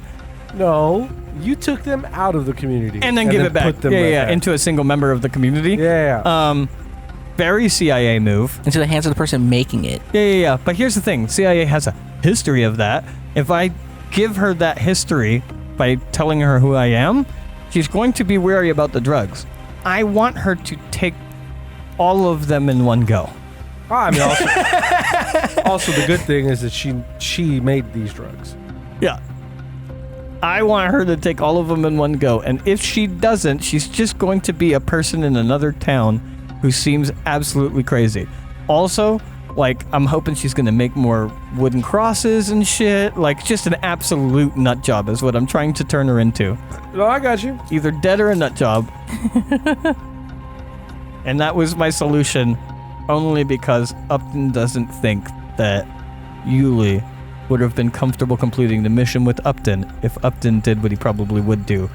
Original plan was to have her just smoke it and then just slowly feed her more as the conversation goes on. Jesus Christ.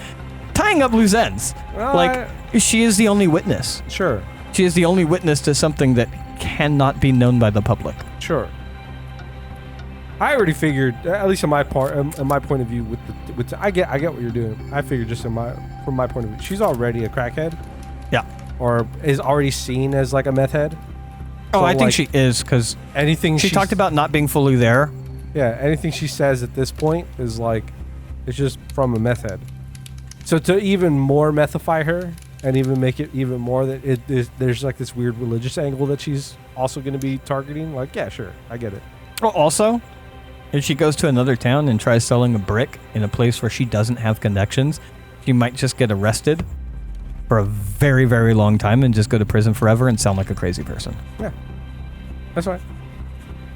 There's like multiple outcomes of why I did this that involve not paranormal activity being known.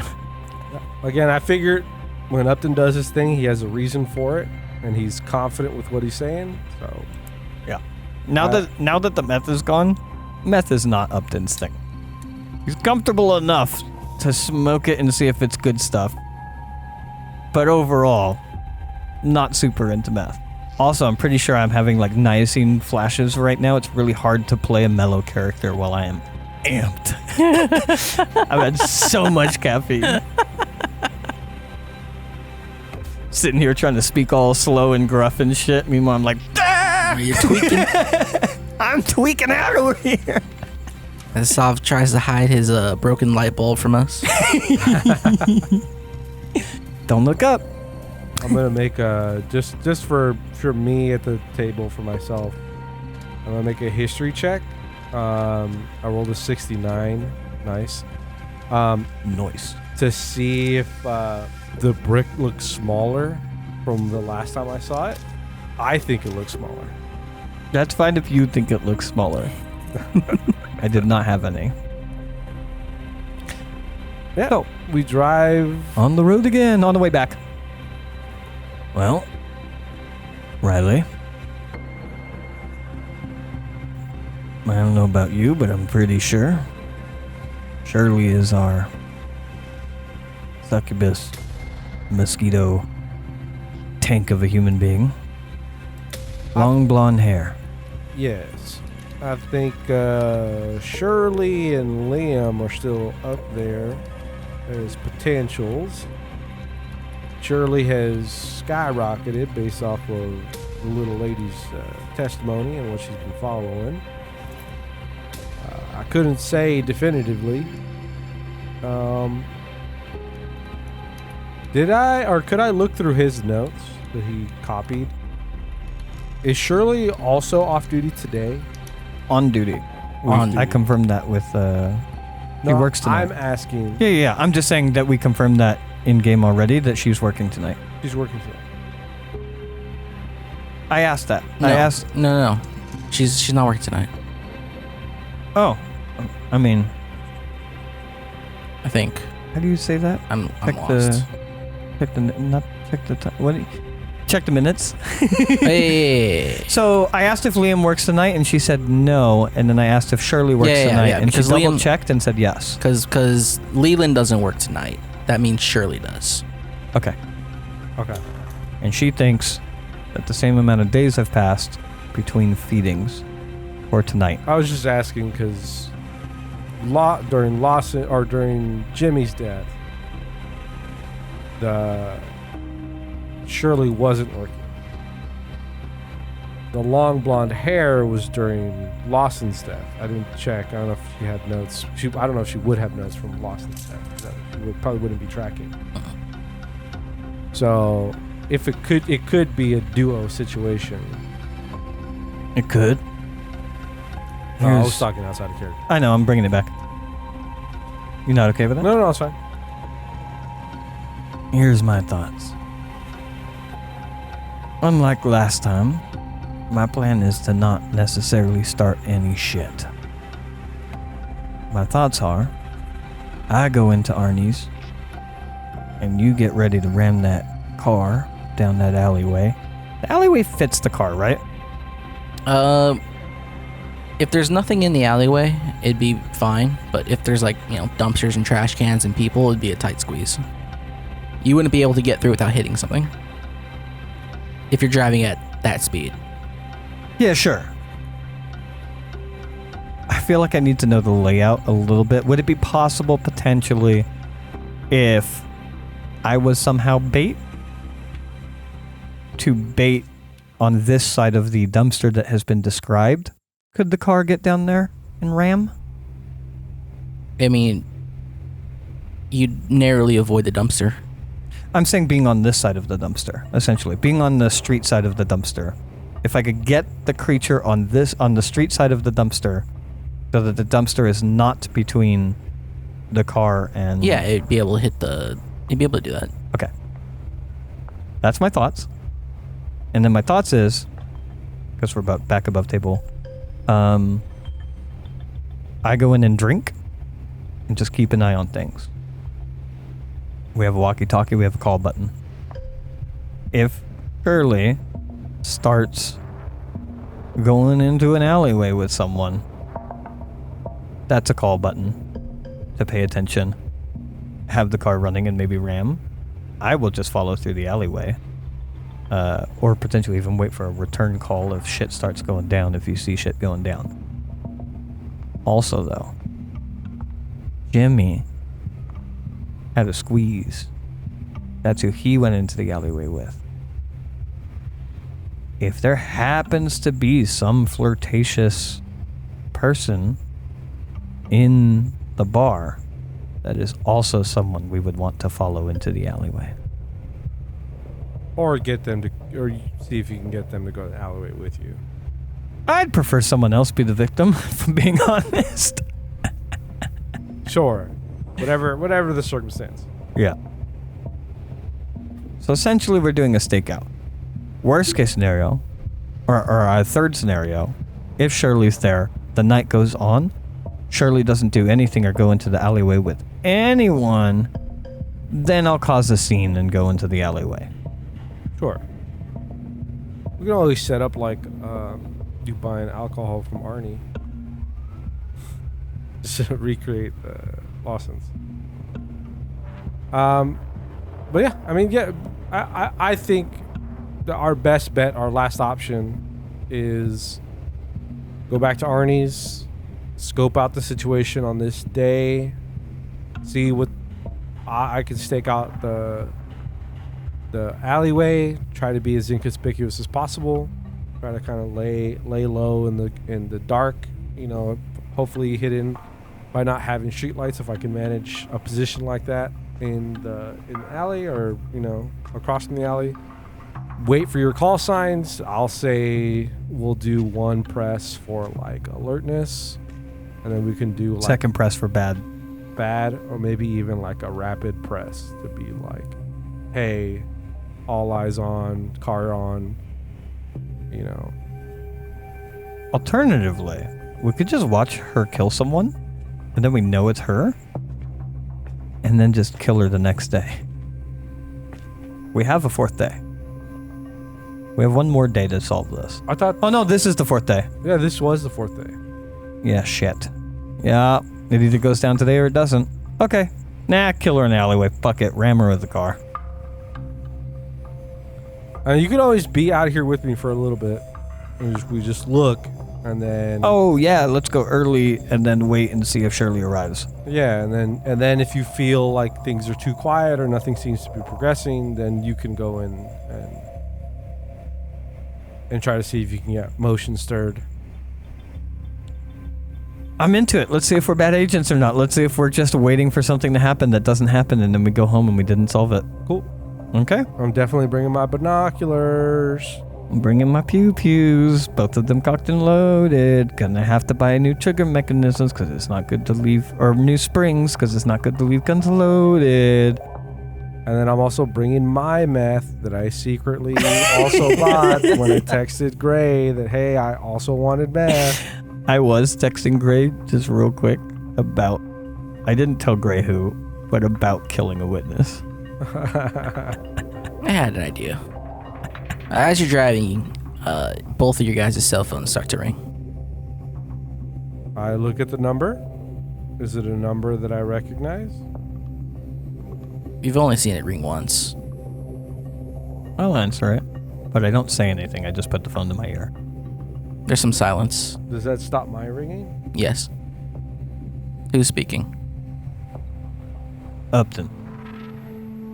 Are you alive? Yes. Is the operation in progress? Yes. Continue the operation. The phone goes silent. Close phone. Don't say anything to you. No, I'm just kidding. I open up my phone. Hello? Hello? Kill the man next to you. Done. Yes. Yes. Yes. Oh my god, that would be so funny. Hang up phone. Immediately cock gun, start turning towards you, Lee. I already have my gun pointed at you. Well, just to check in. Seeing if we're still alive. And if the operation is continuing. And orders to continue it. Kind of him to check in. I wouldn't know. I also Alright. would like to point out that neither of us are aware that this is our first operation. I'm aware that you're not very experienced. I've claimed to be experienced, though I wasn't referring to this. Yeah. Can't wait for sanity checks. Okay. Collect badges. Collect all stuff from room. Probably check out of hotel. Yeah. And then show up early. Probably before sundown. Oh shit, is that me? And keep eyes on the bar. And we'll go for our last stakeout. And I think... Would that be a good time for a break? Yeah. All right. Woo. So much just nervous back and forth talking. So much nervous just back and forth talking and planning and over planning and then going back on our plans and not being sure what's going on. Also, one thing I love about Delta Green, which I'm sure a lot of TTRPG players, especially high fantasy TTRPG players, would not love, is just constantly feeling lost. And like, even our plan now is like, oh, we're just hoping something happens. We are genuinely basing our current mission off of the words of a meth head. Of, something's gonna go down tonight. At least there's a pattern that she's following. I trust it. But yeah. I don't necessarily trust it. I just think of the options that we have and the information that we have, our best bet is to probably every single night to have done this. Not necessarily the whole time. Yeah. But just like, I don't know, let's stake out the alley and see if something happens at the alley, because the incidents don't seem to be separated from the alley. Yeah. At least not to our knowledge. Not to our knowledge. I mean, it's... There's some amount of, like, it's good that she did some work about, like, figuring out who is on or off duty for, like, these days. But it's different. Shirley is our best lead at this point, in my opinion, and we got that from her. Yeah, but she's on duty today versus off duty when Jimmy died. So how... it's not... Was it confirmed that she was off duty? That's Oh, well, what her because notes- if Leland was... Her note said that. On duty during loss and off duty during Jimmy. Hey. Back to my if there is a flirtatious woman in the bar tonight. She was off duty on that night. That's why Leland was on duty. It's why Leland found that body.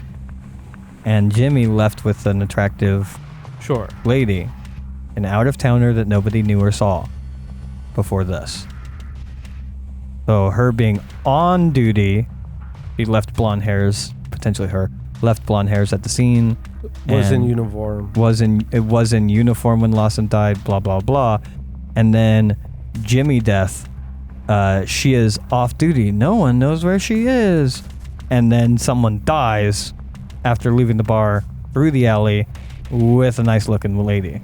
Yeah, I mean, she's not having suspected her at all. She is shot up in terms of my suspicions.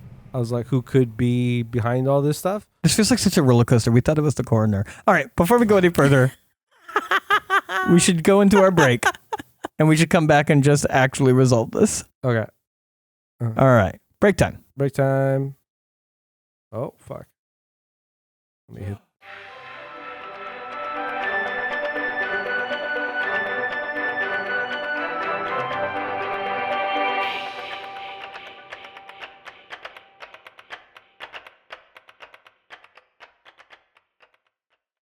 Welcome back from our break from what may just be the last section that we get Agent Upton.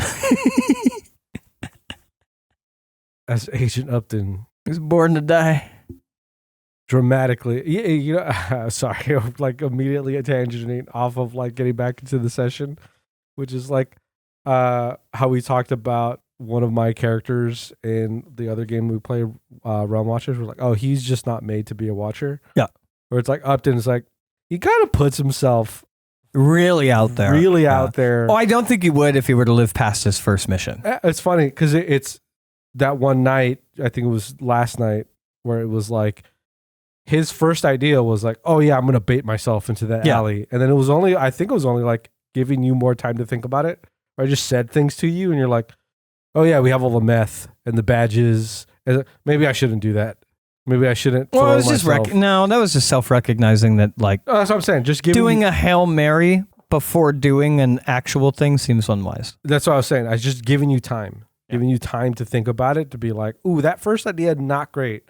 But if you just gone with that first idea, like well, yeah, at the time we also had nothing. Yeah. So, all right. Drive to, park outside of alleyway again, being able to see alleyway. Specifically, I want Yuli to be able to throw it in drive, so no multi-point turn, and just straight down the alleyway, plow into whatever's down there, especially if it's me.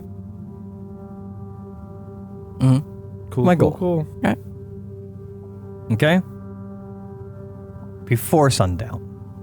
And we are watching who is coming in, who is coming out. Specifically looking for a blonde-haired deputy. And then also looking for... Oh, you can't look through the windows. Also looking for anyone, I guess, attractive. In Upton's mind, at least. That's who I'm looking for. We can't look through the windows? Not from if you look at the alleyways. That's why Jules didn't have the information. And she couldn't see in the bar, so she doesn't know what deputies were there. Okay. How's our stakeout go? All right, so you're going inside, or we're both waiting in the car for now. Okay. Let me know when sundown happens if we don't see anybody that we're looking for. And we both have eyes on the alleyway, so if anything happens in the alleyway, we'll still see it. All right. But I imagine things are going to happen at night around the 2 a.m. mark. But just before sundown, I'll say. All right. Nothing out of the ordinary. Sundown hits. Gets a little bit busier as people are rolling in, for their nighttime dinner or drink or whatever it is they may be. 6 pints of blood, something like that. What? There's like 6 pints of blood in the human body? Yes. Something like that. Something like that. Whatever they may be. food, drink, 6 pints of blood. You don't know what they want. Plenty of people coming here. You're not sure which every single one of them wants, but most of them are going to want food and beer. One of them might want 6 pints of blood. We'll find out. I would love when we go to a certain time, all of a sudden the decor changes, and that's just a thing on the menu because the whole town's mosquito people.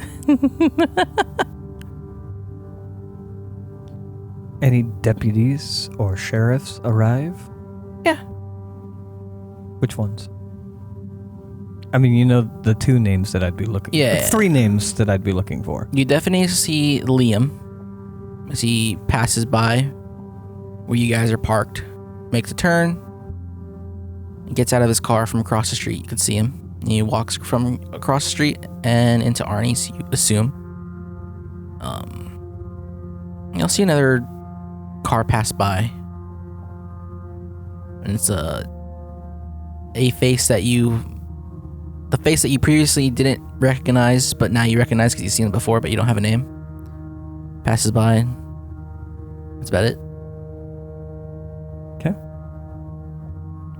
They're on duty? They're in a uniform. Yeah. I think wait. Keep staking out. Up to 9 p.m. I'll even say 10 p.m. You okay with 10 p.m.? Sure. Stake out together up to 10 p.m. Anyone... Are we not able to see the front of Arnie's? Is that what's going on? Yes. You can't see it from where you are. Damn. That's not a very good stakeout then. I think you're going to have to go outside. Yeah. Well, I'll see if I can... I mean, we're staking out the alley. Well, you stake out the alley, and I will see if I can get eyes on the front without going in just yet. Yep. Or would you prefer me just inside and able to see what's going on? Oh, I mean, if you can wrap yourself around and kind of get eyes on the front, we have walkie-talkies, so if anything interesting, you can always just relay it to me. Also, in case you need them from a distance you're going to be at, I have a pair of binoculars. If your eyesight's good enough, you don't need it, then you're fine. It's always an option. You keep the binoculars looking down that alleyway whenever you see anyone enter it. I'll be seeing the pissers piss well. Get a good look. I will get out of the car, take my cigarettes, guns cocked, and just start mass shooting. I will walk around to the front. I want to look across the street from Arnie's. What buildings would have eye line to the windows of Arnie's?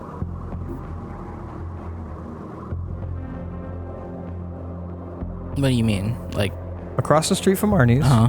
What are the businesses or buildings across the street from Arnie's that I might be able to go to or stand outside of or interact with while keeping eyes on the window of Arnie's?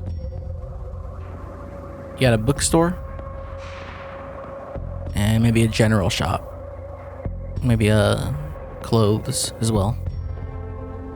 Bookstore have windows? Yes.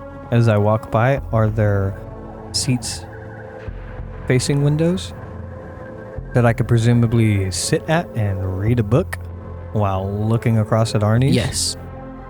I will do that, sir. Okay. I will go in there and I will find a novel to read. Probably a stack of them so it doesn't look strange. And I will take a seat at the window, looking out into the window of Arnie's. Anybody of note other than Liam in Arnie's? I would put that new deputy as of note as well. Okay. You see that new deputy? Seems like a bigger fella, maybe mid-40s. Long blonde hair? No, short, sort of graying You could see him and Liam at the same table, and they're having a chat. Seem to be enjoying themselves. Anyone else at that table? A few people, regular townsfolk. Maybe a regular you can recognize. No from ranchers? a few times you've seen. Rancher looking, I suppose. At this time of day. I mean, you've been to Arnie's a few times, right? Yeah. You'd probably be able to spot, like, yeah, those are like the ranchers from the other day or something like that. Okay. I imagine Arnie's in there. Are there any attractive, single-looking people in there? People that look like they're either by themselves or flirting? From this distance, and the way the windows are, you probably can't get that good of a read. Like, you'll be able to see people like, oh yeah, I've seen that person before. I know who that is. Or, oh yeah, I've seen that person in the window of his car. I know who that is. But you're trying to get, like, details from across the street through a window. I understand. Yeah. One-on-ones? A few. What looks like maybe couples, I mean? Couples. Okay. A few. Few. Keep an eye on them, note the couples. Mm-hmm. Also, looking around the street, do I get the impression that I could chirp on my walkie-talkie over to Yuli? Yes, it's a bit slow in this building. Okay. I'll make sure that I wouldn't be overheard. I'll give a chirp to Yuli. By the way, keep an eye out for Jules. Let me know if she shows her face. And I will also be looking, not in Arnie's, but just around for Jules. And in Arnie's, obviously, but I want to be looking on the streets and whatnot for Jules, too. I don't trust her that she's going to disappear and leave this to us. Okay. Oh, God. She's just going to come in methed out and start shooting people. That is a possibility that has been set up. You just have a methed out crossbow wielding, cross holding. No crossbow. I told her it wouldn't work. Oh yeah, sorry. Stake wielding, meth head. Meh. I'm okay with it. Still gets rid of a witness. It just also burns our mission to the ground. She could take the blame for it. Okay. Can I see the door to the alley or no? Through the window? No. Okay. Can I see where Upton has settled himself? Or has he turned a corner where I couldn't see where he went? You can see, because if he can't see the back door from where he's sitting. Okay. So I can see him. I wanted to do the joke of, you didn't say over. But also, you're in a public place. But you could probably talk to me. I don't think I could respond to you. Wise. That was it. Probably wait till 11 p.m. Keep an eyes on shit. Oh no, what time does this bookstore close? Probably in an hour. Like 10. Then I will wait till 10. I will purchase one of the books. And then I will head over to Arnie's if nothing happens before 10. Okay. Anything change before 10? Any attractive people show up by themselves? A few more people come and go. Some of those couples leave. You do notice a somewhat tall, buxom blonde hop out of a car, pickup truck, parks 2 doors down from Arnie's, and walks in the front door. Well endowed in the chest? Yes, buxom. Oh, I don't know what that word means. What buxom means. Does she look like she could be a model? Yeah, Not in uniform. not in uniform. It's jeans, I guess I only know how to describe him as flannel. Sure. White Plaid? top under, plaid, yeah. Yep. Who does she go in and talk to? She walks up to the bar Hanging out at the bar? for a bit, and then she goes and sits by the deputies. With the deputies or by the deputies? With the deputies. With the deputies. I attach my scope to my pistol. Bleep bleep. Yuli, Yes. I'm gonna head inside. I think Shirley's arrived. You're out of the bookstore now, right? I'm at the bookstore, but I'm heading in a little bit early. Oh, okay. Whatever time this happened before closing. Again, purchasing book, not looking like weirdo.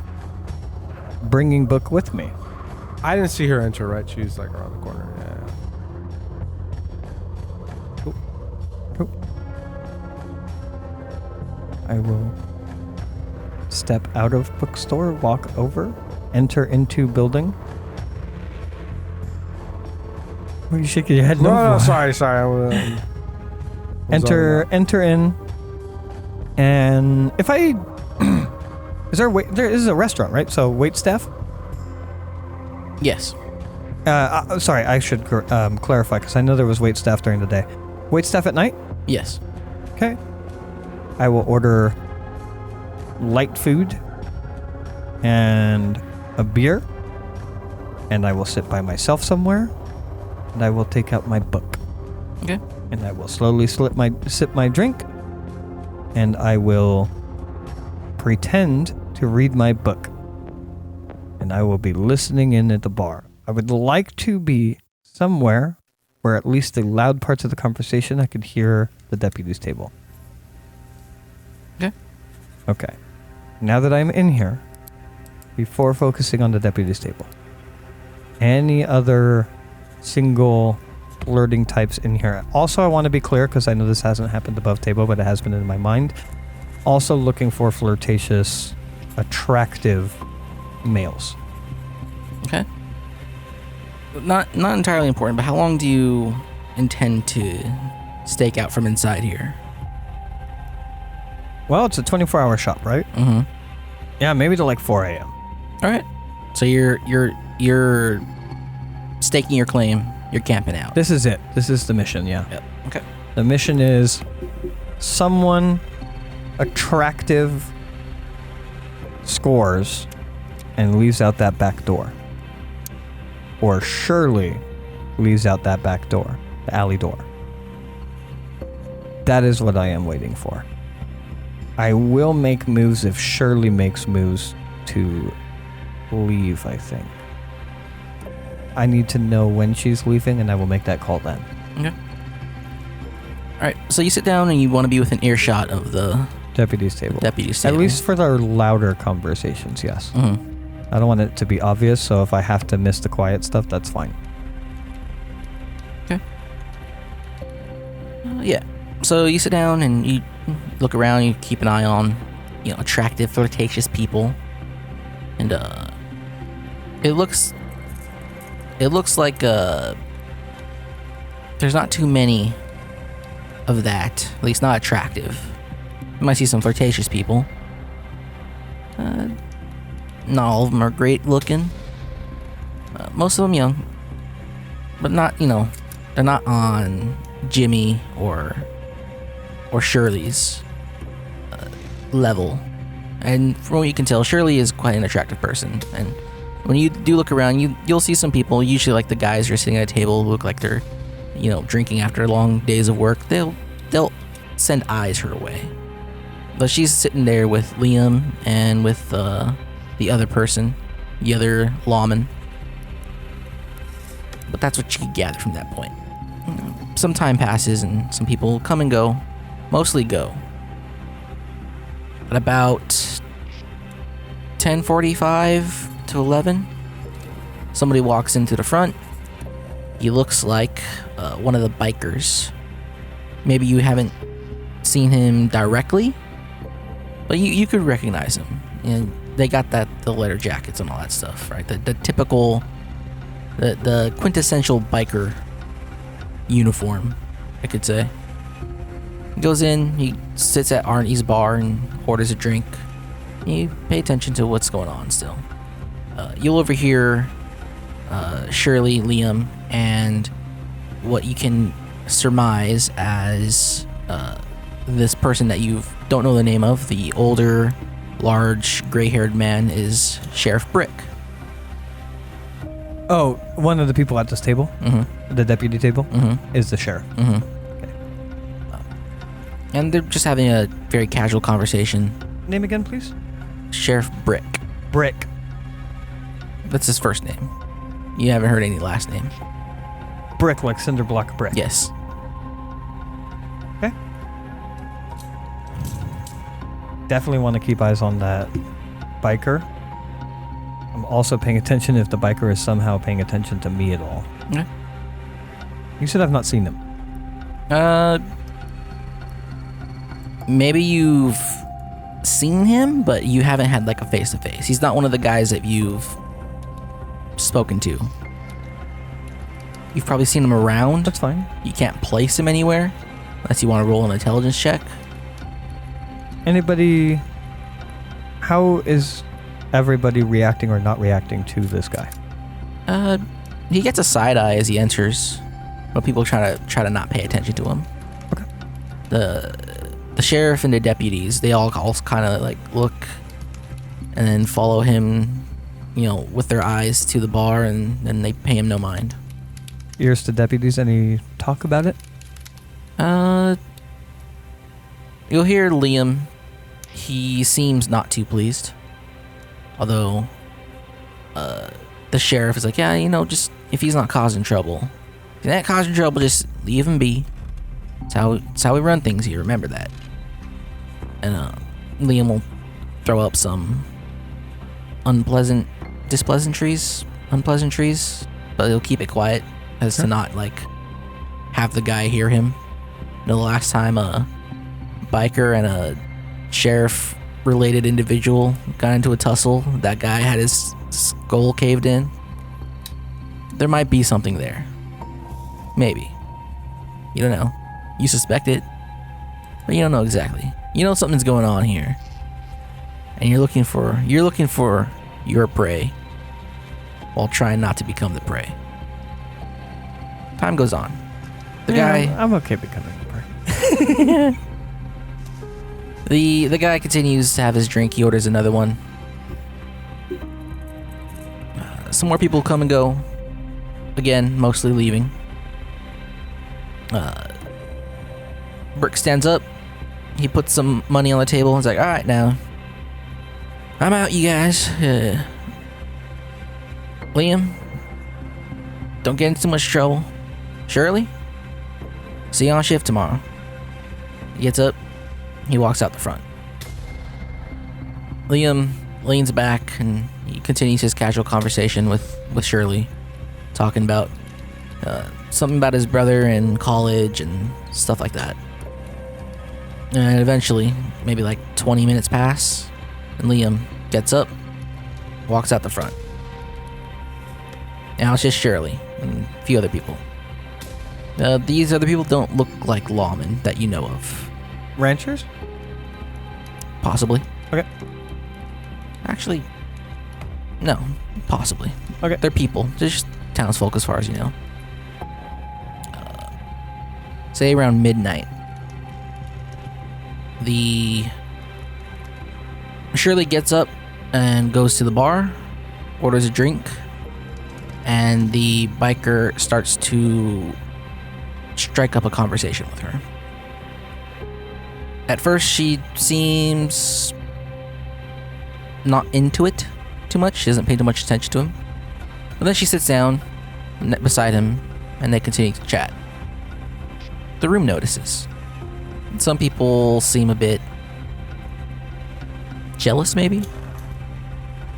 Or maybe they're not too keen with the idea of one of the deputies being chummy with one of those biker meth gang guys. Conversation goes on for a bit. It seems to be more jovial as time goes on, more drinks are had. After 20 more minutes, it seems a little more flirtatious. They do get up. They don't head towards the back. They head out the front. I chirp Yuli. I receive the chirp.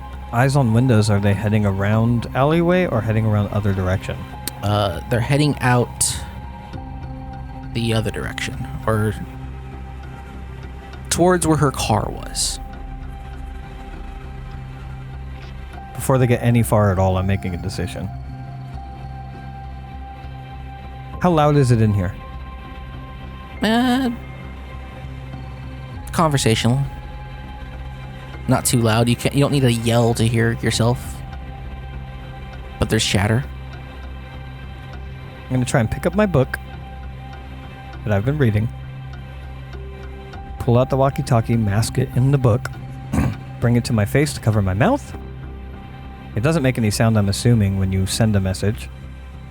Press button. Don't respond. I'm saying this quietly. Meet me around front. Pick me up. Sure. Turn on the car.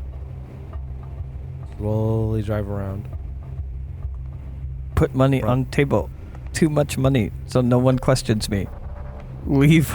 I have like $70 left. Yeah, I will walk out front. I am keeping eyes on Shirley and the car as much as possible. And then waiting out front. Okay. You see Shirley and the biker hanging out by her truck. She's sort of leaning on it, and they're having this sort of playful back and forth. Mm-hmm. I'm trying not to pay attention, just keep peripherals as much as possible. I'm not trying to listen into their conversation. I don't need to hear what they're talking about by any means. I'm looking for my ride. Okay. You see Yuli turn the corner, and imagine he is on the opposite side of the street. Yeah. Do you get into the car? Yeah, I'll get in the car. Okay. As you get in, and you'll see it as you turn around to open the door and get into the passenger side, you'll see them getting a bit closer. And then some more exchange of words are had, and she hops into the driver's side of her car, and he gets to the passenger side. Don't think I need to express anything to Yuli. Would you say anything to me? At some point, let me see. Would you make any reference to what you're looking at, or what? Because you would see me, yeah. Oh, okay. Then yeah, I'll reference. You could be looking at the same thing. Yeah, if you like give me like as you walk in, you kind of nod in the direction to look. I would definitely, because I have no. I might say it under my breath as well. Yeah, I have no inclination. I don't think that that Shirley is out here and talking to somebody. Yeah, I'll just under my breath. That's Shirley, with the biker. As soon as you give me that, then okay. Imagine we're gonna try to follow. Mm-hmm. Distance. Good distance. Headlights turn on. Car starts to drive. We'll try to follow at a distance. I will try to direct him in following at a distance to try and land. Wait, hold on. Let me double check. I think I have drive. No, I don't have very good drive. I have 40. Would this be criminal? Following someone? Or drive? I think drive. I Okay. have some in drive. Okay. I don't know what else would be failing. Fine. We're trying to tail at a distance. I think lights off is actually more suspicious. So, decent distance. Do they look like they're driving fast at all? Okay. I would say enough distance where they could make turns and us not being not like immediately turning behind them. You know what I mean? Like they make a turn and we lose them for a little bit, I imagine also like, but only moments. I imagine the traffic isn't crazy, so like being able to maintain even longer distances would be fine. Yeah. There's nobody on the street. Sure. Small town, midnight. Midnight? A little bit after midnight. Cool. No one's on the street. Do that. Any success? Any rolls? Anything you need from us? I mean, I don't think you're trying to do anything crazy. So I don't think so. I mean, Okay. You've established the length you want to stay. Well, what do we find? What do we see? You can see that they're already getting a little handsy with each other. Sure. And there's definitely something going on between them right now. Sure. But you're just following them, and from what it looks like, you're kind of following them a little ways towards the edge of town. Towards Nielsen's? Towards the east, but not towards the northeast. Okay. Good. Okay. If they exit town at all, I would say slow down even more and let them get a decent distance ahead of us. If they get on like a highway, and they could be like, in my mind, they could be really far away. Why don't we say this in character? Sorry. If they get on a long road and they get ahead of us, we can slow down a fair bit more. We could see them peel off. If they peel off, if they turn their lights off, we'd still see it from a distance. But it will look less like we're following them. I don't much intend on saving this biker. That's the But only we don't thing- need to act yeah. quickly. That's the only thing I was going to say is I'm pretty sure we don't care about this man's life. I would like to plug him before he gets fully drained. Sure, if the opportunity strikes. If. Also, we need to give Shirley enough time to do what Shirley's gonna do. Now, if they turn off their lights, how dark is it? Pretty dark. No clouds. No street lights or anything? No street lights. No. There's some street lights here and there. Middle of the night though. It's dead of night. No street lights. No clouds. Moon's small. Okay. If we do get on a long street like that, we let them get a very good lead on us, and then we turn off our lights. Far enough away, shouldn't be spotted. We could park if we need to if they're not moving. We need to give them time to do what Shirley's gonna do. That'd be our confirmation.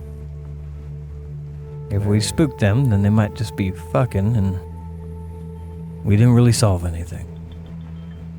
Sounds good. Alright. Continue following them. Eventually, Shirley's car leads onto a dirt road towards the east of town. They keep driving a bit. Eventually, they turn off the dirt road and onto just a field. Keep good distance. Yeah, I imagine the whole time they're getting further and further away, it's more and more distance Are they parking at all? Yes. in the field. Lights off. Yeah, I imagine at some point if it gets like really dark out, like we're even outside of like lights. Wouldn't it be wise to like probably even pull off a little bit, turn off the lights, and then continue? Probably not continue. No, I'm saying like if she goes on a dirt road and they keep driving, like if we like Past there's the no road. overhead lights, we just like pause, go off, turn off the lights, and then continue to follow as they keep going. And then she goes to the field, and then we stop. Well, sure, but as soon as she's parked, which it sounds like she's parked. Yeah, we're not advance closer from that point. Yeah. I would like his binoculars. I understand that it's super dark. All I'm trying to see is silhouettes. Specifically, what I'm looking for is a body being pushed out of the passenger seat. You don't see a body being pushed out of the passenger seat. You see some movement on the inside, and then the doors open. Both of them exit, and they hop into the bed of the truck. Okay. Keep watching. Well, I guess at this point in time, their acts would be putting them beneath the lip of the bed. Yeah. Yeah, we can't see anything. Mm-hmm. Every once in a while, you'd see someone pop up. How far away would you say you are? 500 feet? I don't know. Far enough where I would presume that a vehicle wouldn't stand out. But obviously we could see their vehicle, they could see ours. Mm-hmm. But if they're not looking for ours... It's probably just background. Yeah. Yeah, I imagine they're getting real heavy petting and not really paying attention to their environment. At least that's what I would hope for. That's what I'm hoping for. Mm-hmm. But close enough to hear blood-curdling screams. I mean, this is meta, but now that you said that, you probably cracked the window a little bit. Yeah, I imagine at the point, like, it's not going to be... Radio blasting, we hear nothing. We're just listening to fucking Creed. I'm just sitting there. Can you take me higher? Somebody screaming in the background. Yeah. You hear the blood-curdling screams. Oh. Do we? Yes. Well, here we go. Yeah. I'm gonna tell you. Fuck. I'm gonna look at you and very indicatingly strap in. Do I look at pointing lights as we're... No. No? Ram the bed.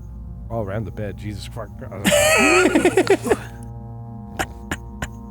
You said he wanted to know the ramming rules. I did. Ram the bed. I want you to ram the bed. If you are loose in the back of a bed, a truck bed,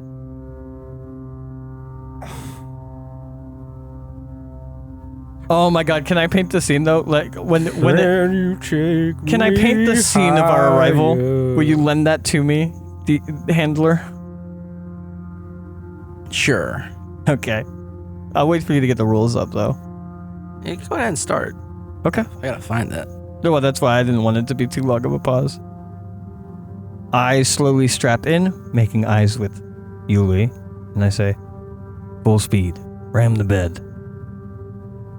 And as you begin to drive, and we begin to accelerate, you hear from next to you, one, my guns being once again checked, stuffed back into my holsters and whatnot, so I know they are on me. Sure. Okay. Two, I'm gonna roll down my window. Three, you are going to hear the sound of a lighter flicking as I begin to smoke a cigarette, getting at least one good draw in, and then handing the cigarette over to you. Oh, as we're driving? As you are flooring it towards this truck bed. I want you to sideswipe the truck bed, by the way. Sure. You can just direct me as Yeah. you're giving me whatever. Take that, put it in the side of my mouth, tightly grip the front wheel as I'm accelerating the car. As you hear the lighter once more. Yeah. And I am also dragging on another cigarette. And I just, in my head, I'm hold me now. I'm 6 feet from the edge. Yeah.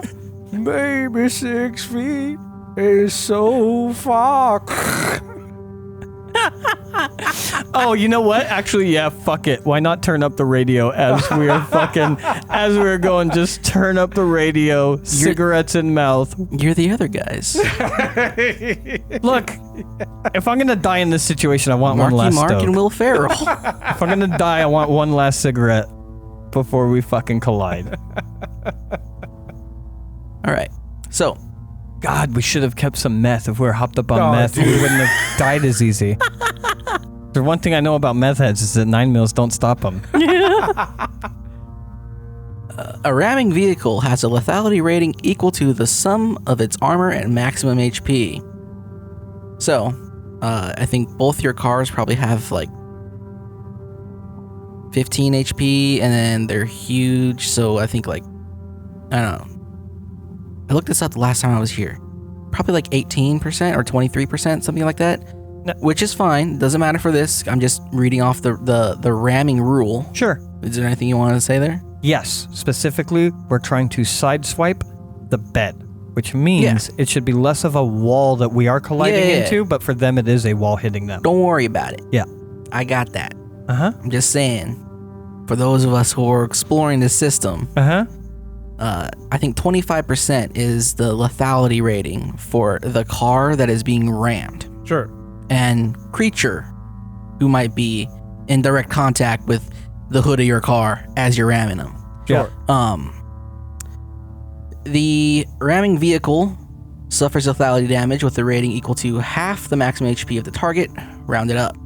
If the target is a huge creature or another vehicle, the ramming vehicle also suffers damage equal to half the target's armor. So, your car is taking damage too. Of course. Of course. Okay.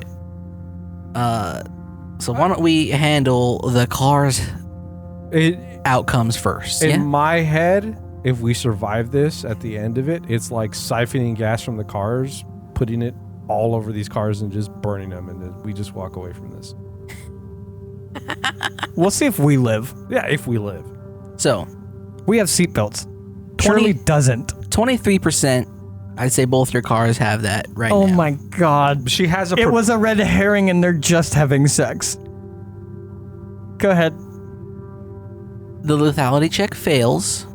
So, well, actually, hold on. I think there's damage. Lethality check fails because you're attacking, so... He's figuring it out. Just tell us what we got to roll. Describe it to us. Don't worry, you don't have to roll anything. Good, There's good. set rules for Love it. passengers Love it. and Love it. He's doing all that fun stuff. I just want the picture more than I want the math. Yeah, but he's got to do the math to paint a picture. And I want the math more than I want the picture. The truck, though, that you're ramming into is taking 34 damage because that's the added up. No, 34? I believe it's 34. Something like that. The truck you're taking is getting fucked up. Yeah. We're breaking axles. You're breaking an axle. Yeah. You're probably peeling the bed off the front body a little bit, Oh, yeah. right? All I know is, thank God, she went far enough to know that blood-curdling screams won't be heard. And I hope that's also far enough that a major collision is also not heard. All you guys know is she's getting real freaky. If the target is a huge creature or a vehicle, the ramming vehicle suffers damage equal to half the target's armor. So your car is probably taking 2 points of damage from that.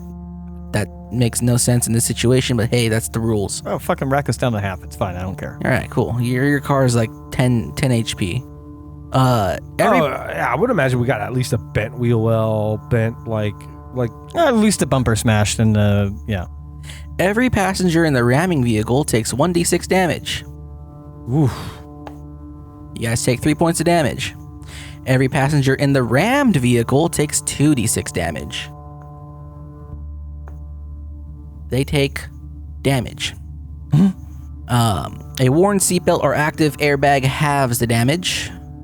So you guys, they're down to 1. A passenger in a vehicle that rams a target less than huge suffers no damage. Do we take 1? Yes. A passenger in a vehicle that rams a target less than huge suffers no damage. Are cars huge? I think they count as huge. If the ramming vehicle is going significantly slower than usual, then half the damage, da-da-da-da. So, they took an amount of damage. Yeah. I probably should roll HPs for some people. Also, when you're done with that, I have another question.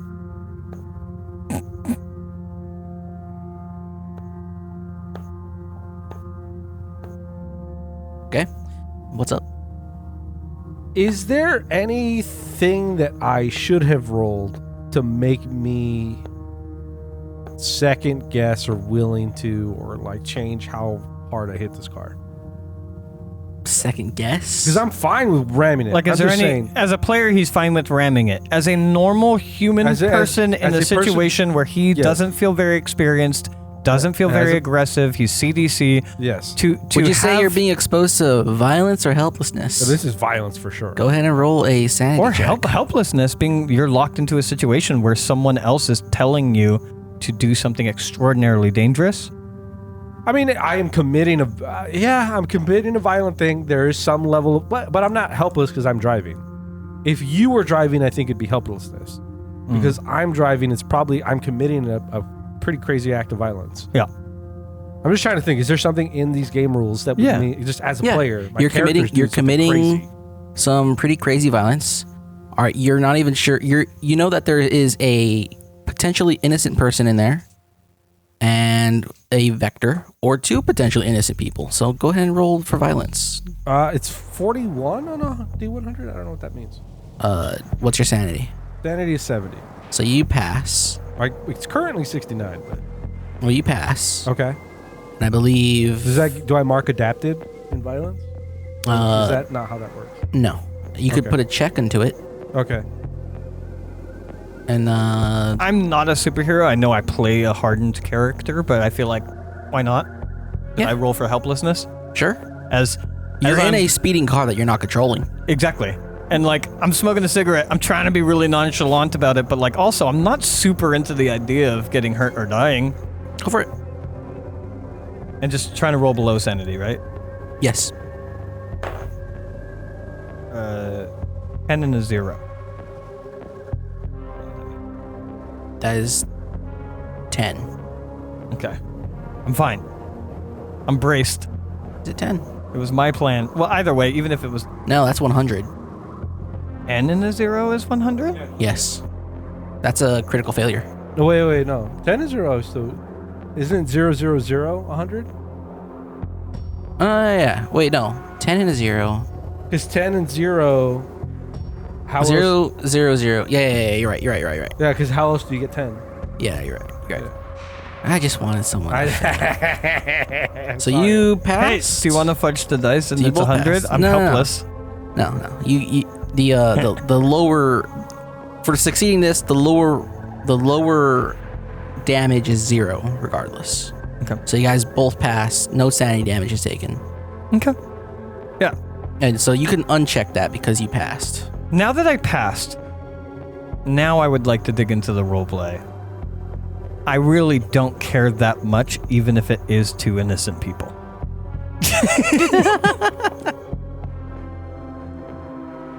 So you collide with the car, and you see. Actually, both of you give me. I imagine we're gonna go into shock. I almost feel like you should paint what we see after. Yeah, you don't see anything. You maybe you guys flinch or get launched forward a bit, get rocked around. Okay. All you really see is the car in front of you, sort of knock back a bit, maybe twist, maybe the car's now facing you from the collision. And that's it. Silence. You hear the engine of your car struggling a bit.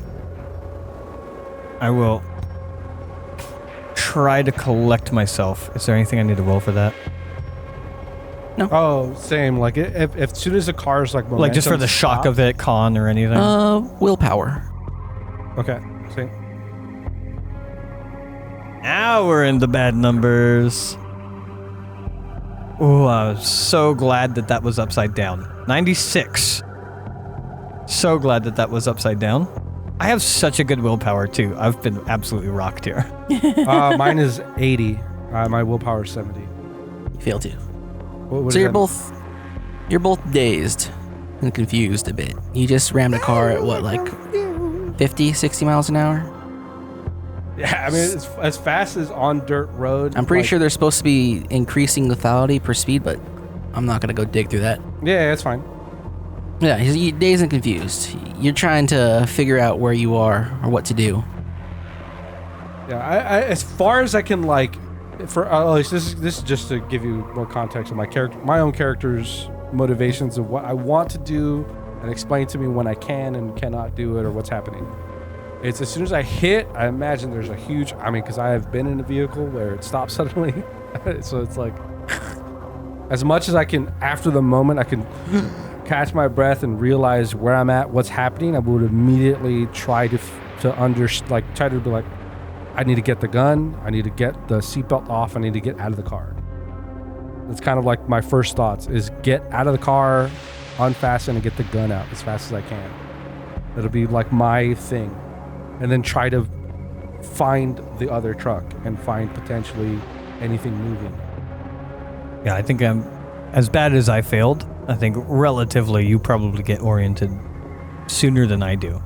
I'm probably just kind of dazed, just looking around but not understanding anything. What are your guys' dexterities? Dexterity.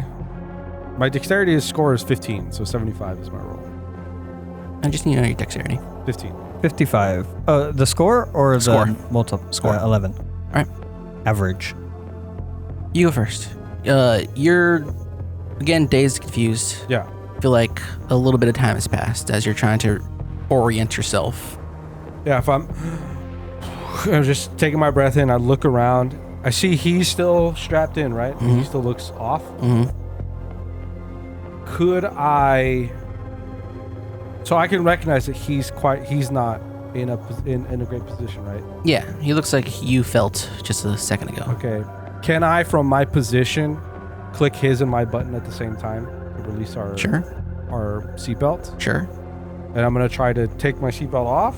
Again, explain to me where the limit of my movement of my turn is. Mm-hmm. Is take my seatbelt off, trying to shake my head right, touch and feel for my gun, make sure I have it, pull it out, do the thing he showed me, so I cock it, make sure that there's a bullet in the round, or a bullet in the... All right. That's enough. Cool. Upton.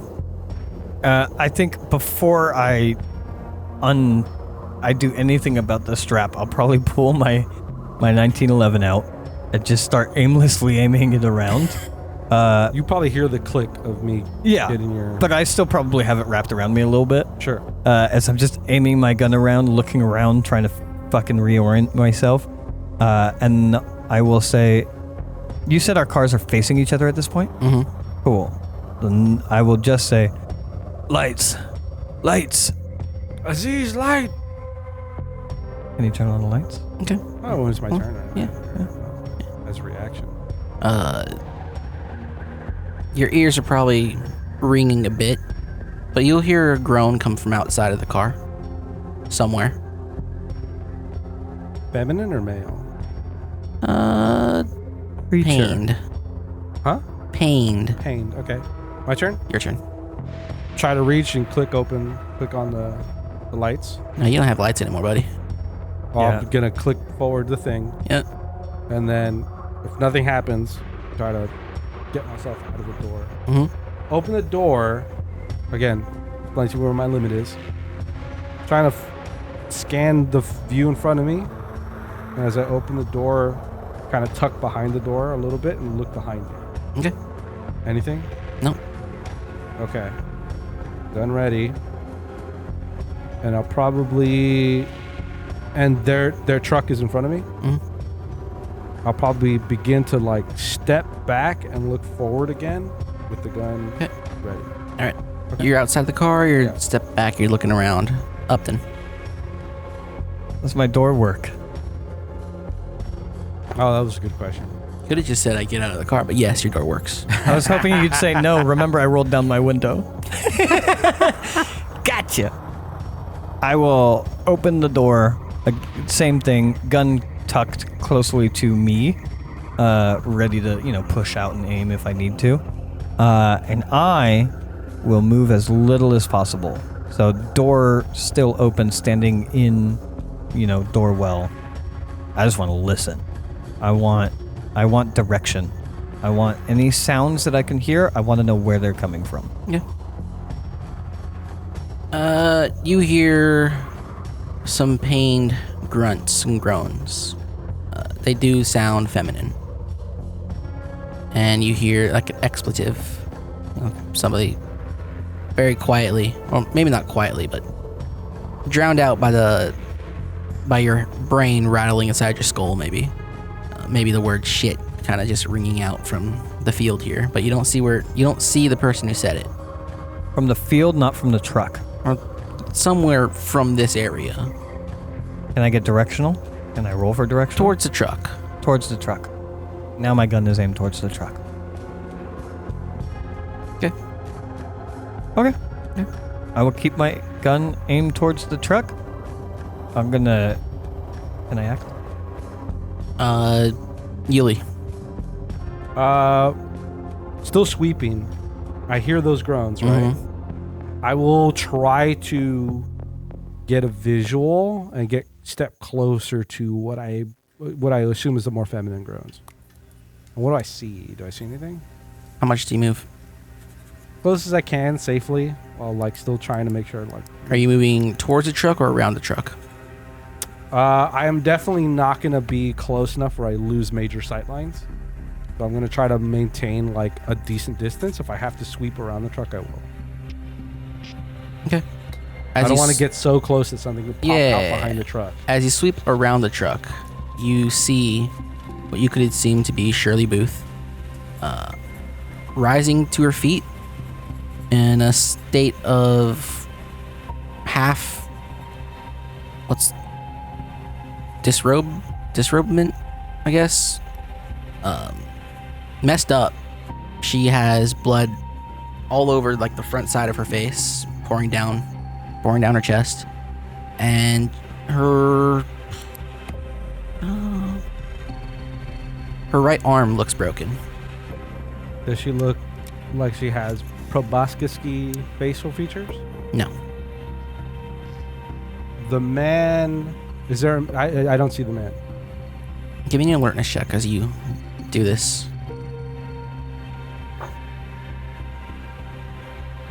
Critical failure, 88. You don't see him. We have already crashed into her truck. We have already, in my mind, committed to killing this woman. She looks like she has blood around her mouth with a broken arm. Mouth blood doesn't make sense to being hit by a truck. In my head, mouth blood means sucking blood. So I will be polite and not necessarily aim for center of mass, but I'm gonna aim a little lower. Try to get like hip and leg, like thigh. So it's not quite thin shin, but kind of getting more towards her thighs. Okay. I will fire at her if I can. So, do you want to make a called shot while you do this? How much does call shot affect things? Plus 20 to your skill, or minus 20 to your roll. No, plus 20 to your roll, yes. What I love about TTRPGs 20? is sitting there being like, I want to play. Yeah, plus 20 to your roll, that means it makes your roll harder to pass. Oh, then that would put me at 0. So I can't do a call shot. Do you only have 20 to firearms? I only have 20 firearms. The basic. Yeah, you would miss So I outright. can't not. That's kind of cool. Yeah. And if I don't have any skills, like if I didn't juice it at all. Well, it's not increasing your skill, it's increasing your roll. So technically you can still roll a 1. I'm all right. I won't call it. I'm just gonna fire at her. Yep. Wow. I fire into the dark. Okay. You fire off a shot. Me? That's all I Upton. could do, right?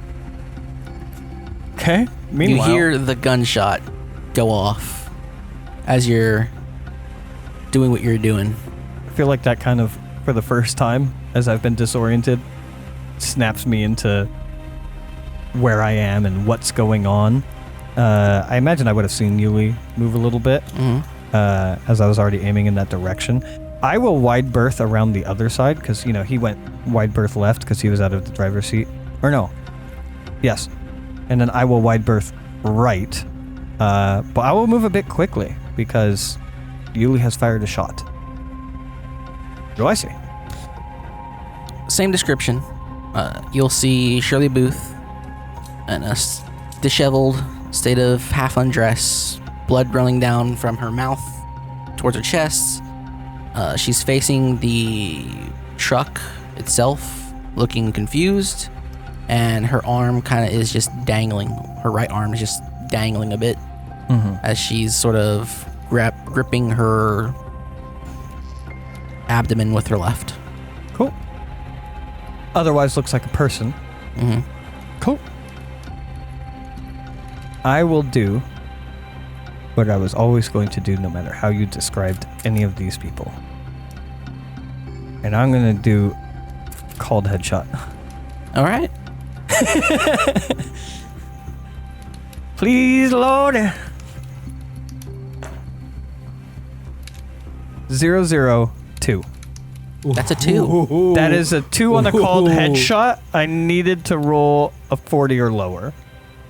That is an excellent roll. I spot Shirley. I spot either of these people. Yeah. And in my mind, You were willing to kill him. I don't care if they are monsters or witnesses. I'm headshotting.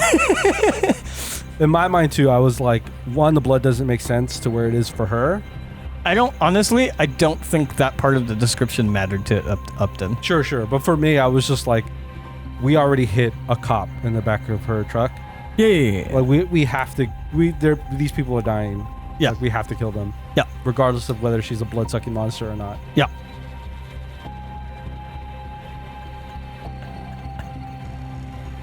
This is definitely at the end of this going to be another one of those violence rolls.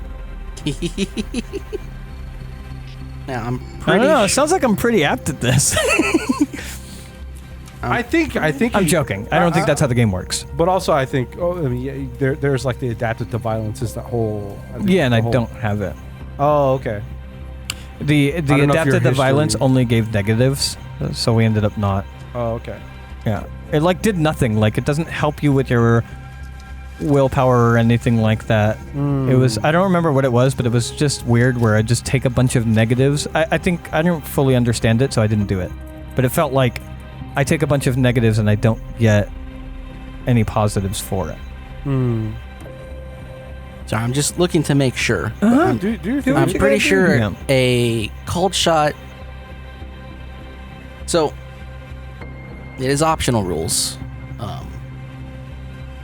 That if you.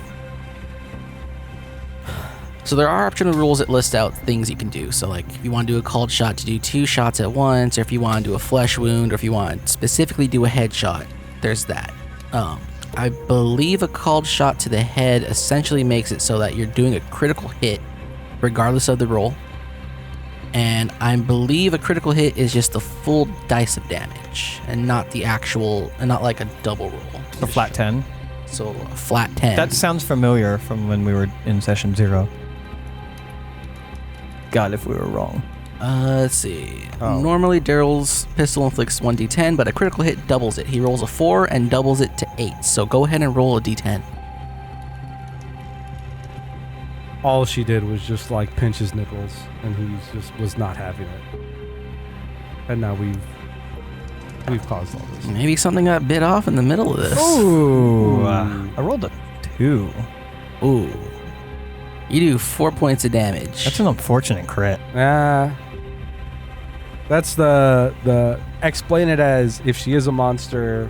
This is Yeah, it could be a headshot, and it just fucking glancing. blasts her fucking cheekbone instead of brain. Because again, all of our homebrew rules for crits just goes, this is a thing that happens. Yeah, leave it to handler. You turn the corner. You line those sights up perfectly. Fire a bullet straight into her face.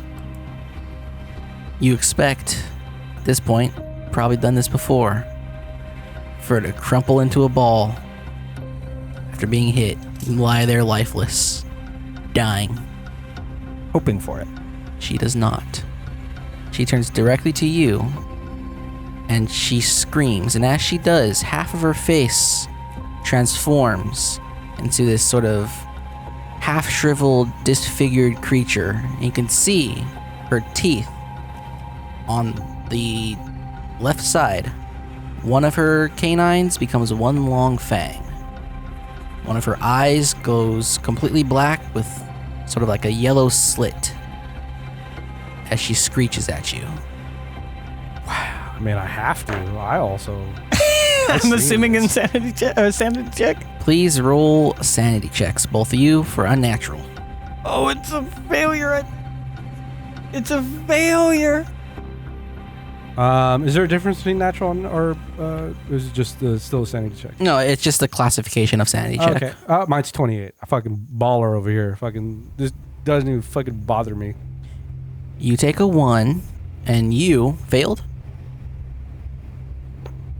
You take a 6. Ooh. So my current sanity reduces by 6. From 80, that puts me at 74. What does that mean? Do you drop past your breaking point? No. Then it means nothing right now. Good. I've seen this before. Or I've heard of this before. About someone taking shots. It's how I got involved.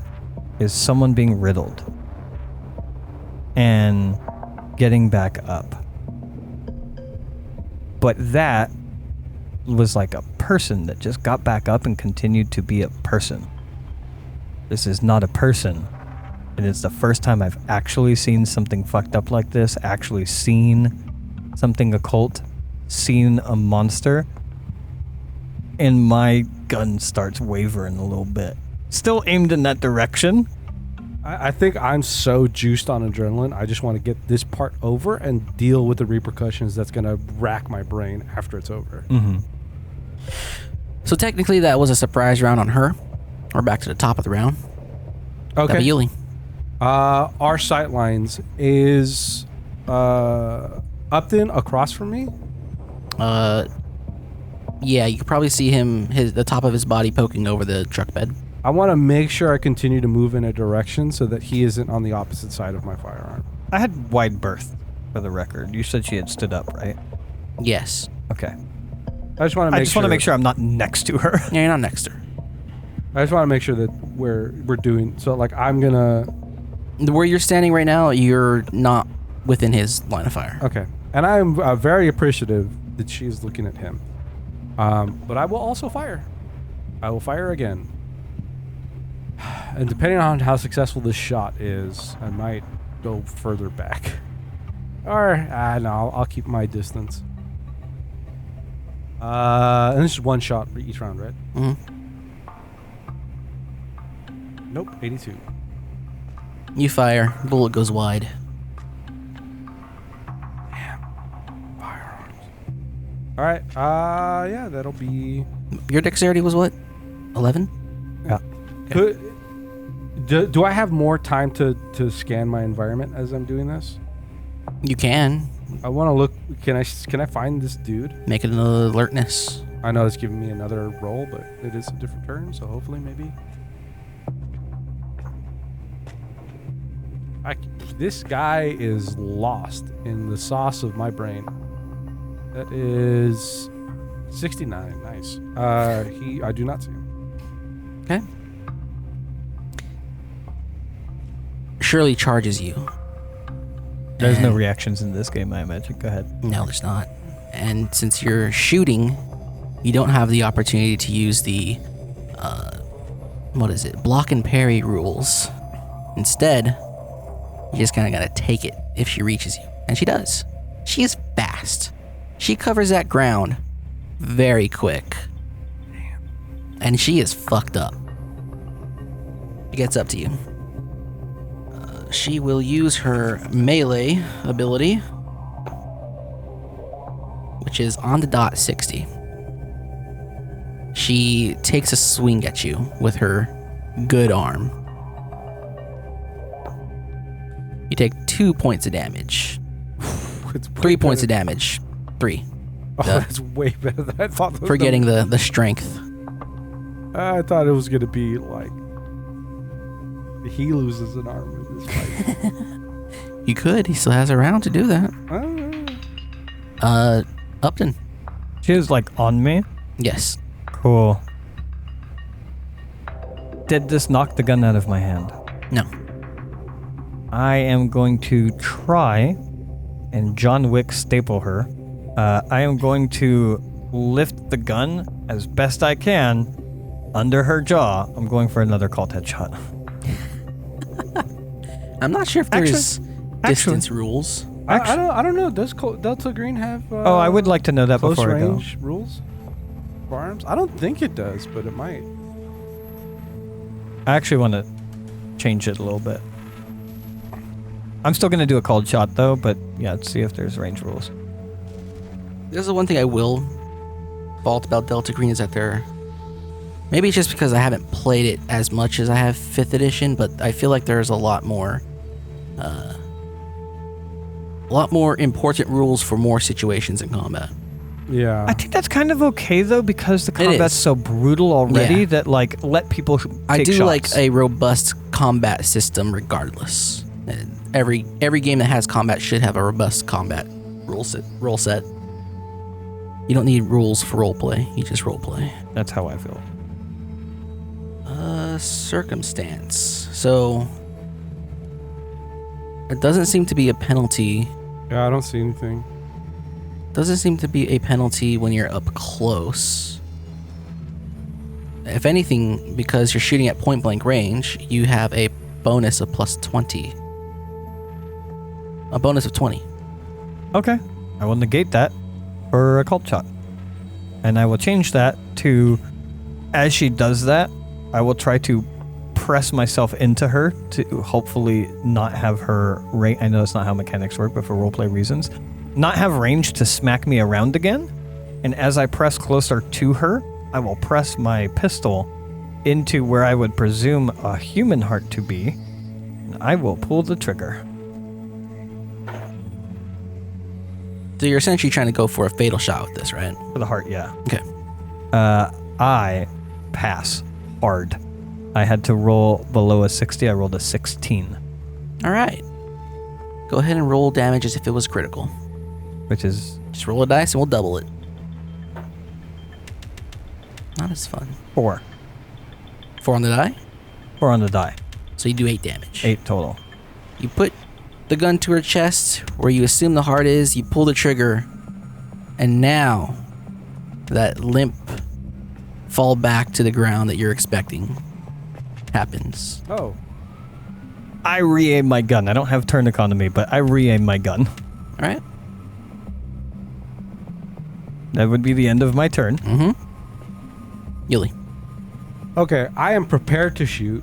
I will move closer to where this action is happening, aim at where the corpse is, and then I will do, I just read on the handbook, I will take a turn off to give me a bonus to shooting. Okay. I'm going to give me that 20% bonus for the next round. I love how that's going to look. Okay. Just so I will still shoot the corpse, but I will wait so I actually have a chance to actually shoot the corpse. Turn the corner, you steady your aim. Yeah.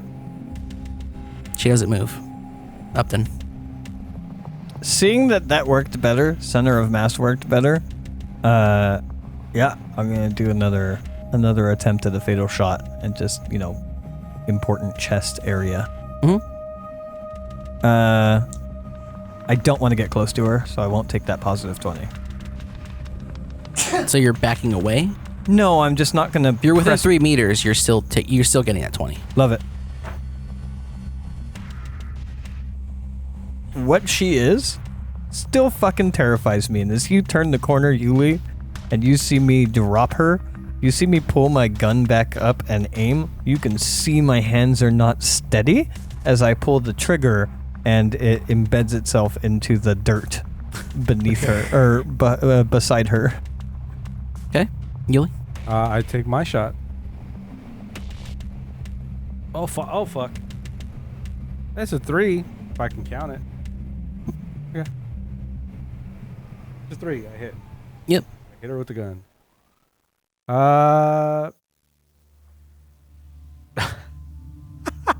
Pathetic. The 1. Upton, you hear a gunshot ring out Barely touched the body. as a little bit of mist pops out of that body in front of you. Any reaction? No. Okay. I will... Do I have more movement after this? Mm-hmm. You can move. I will go to... Start heading back to our vehicle. Probably not say anything to you. And try to look... Do we have, Because I brought all my stuff, so I know I have like pencil and paper. We don't have anything that like take photography, do we? Unless you, I don't think you said anything about bringing anything like that. No. Okay. I will Maybe go we to could grab. take an extraordinarily pixelated photo potentially with our Nokia. No, I will grab pencil and paper, and then I will. At least that's my goal. So start heading back to our car, grab pencil and paper, and then head back. Or however many turns that takes.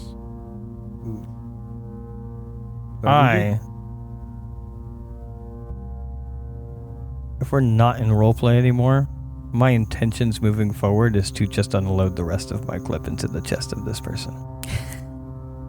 If you guys want to move out, that's fine. You can go ahead and do that. Or sorry, if we're not in turn economy anymore. Well, I was just going to say, I'll be in turn economy for as long as you think that this is a threat.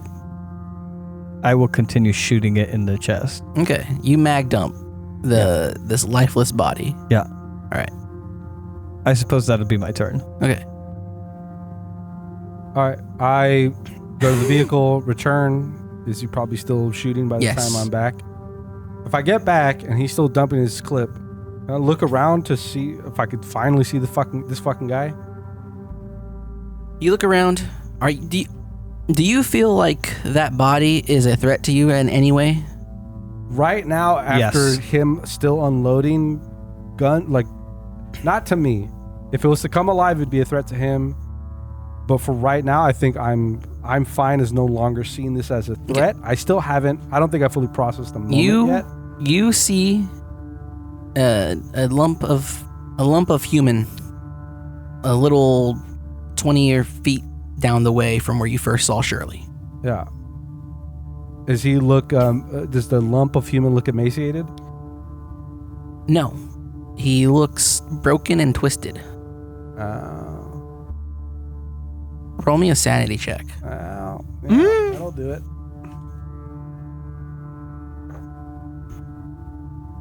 40. Good for me. Sanity is 68. Okay, you take 1 point of sanity. Man, Go ahead and check on violence. my little. Where the fuck did my pencil go? My little fucking nerd is fucking pretty great at soaking up sanity. As you deal with the fact that you might have just killed an innocent person. Oh, I'm gonna go to his body and I'm gonna find a hole in his neck. Probably, hopefully, maybe. Maybe. So you go check him out? If he's still shooting the thing by He's out of bullets. I'm sure he's mag dumped that throughout this. It doesn't take that long to unload a 1911. yeah, I mean, depending on the circumstances going on, yeah, I'll go check out the corpse of the guy. And I'm gonna, before I go, after that sanity check, I'm just gonna take a deep breath, close my eyes, in my head go, clinical, it's clinical, it's clinical, like trying to recenter where I'm coming at in terms of looking at him. Then open my eyes and go to his body. I want to look at like his neck area to see if he has that same kind of marking and like puncture hole. He does. Yeah. But what you'll also notice is that his arms are broken. His neck is like snapped. There is one side of his face is particularly one large skull fracture.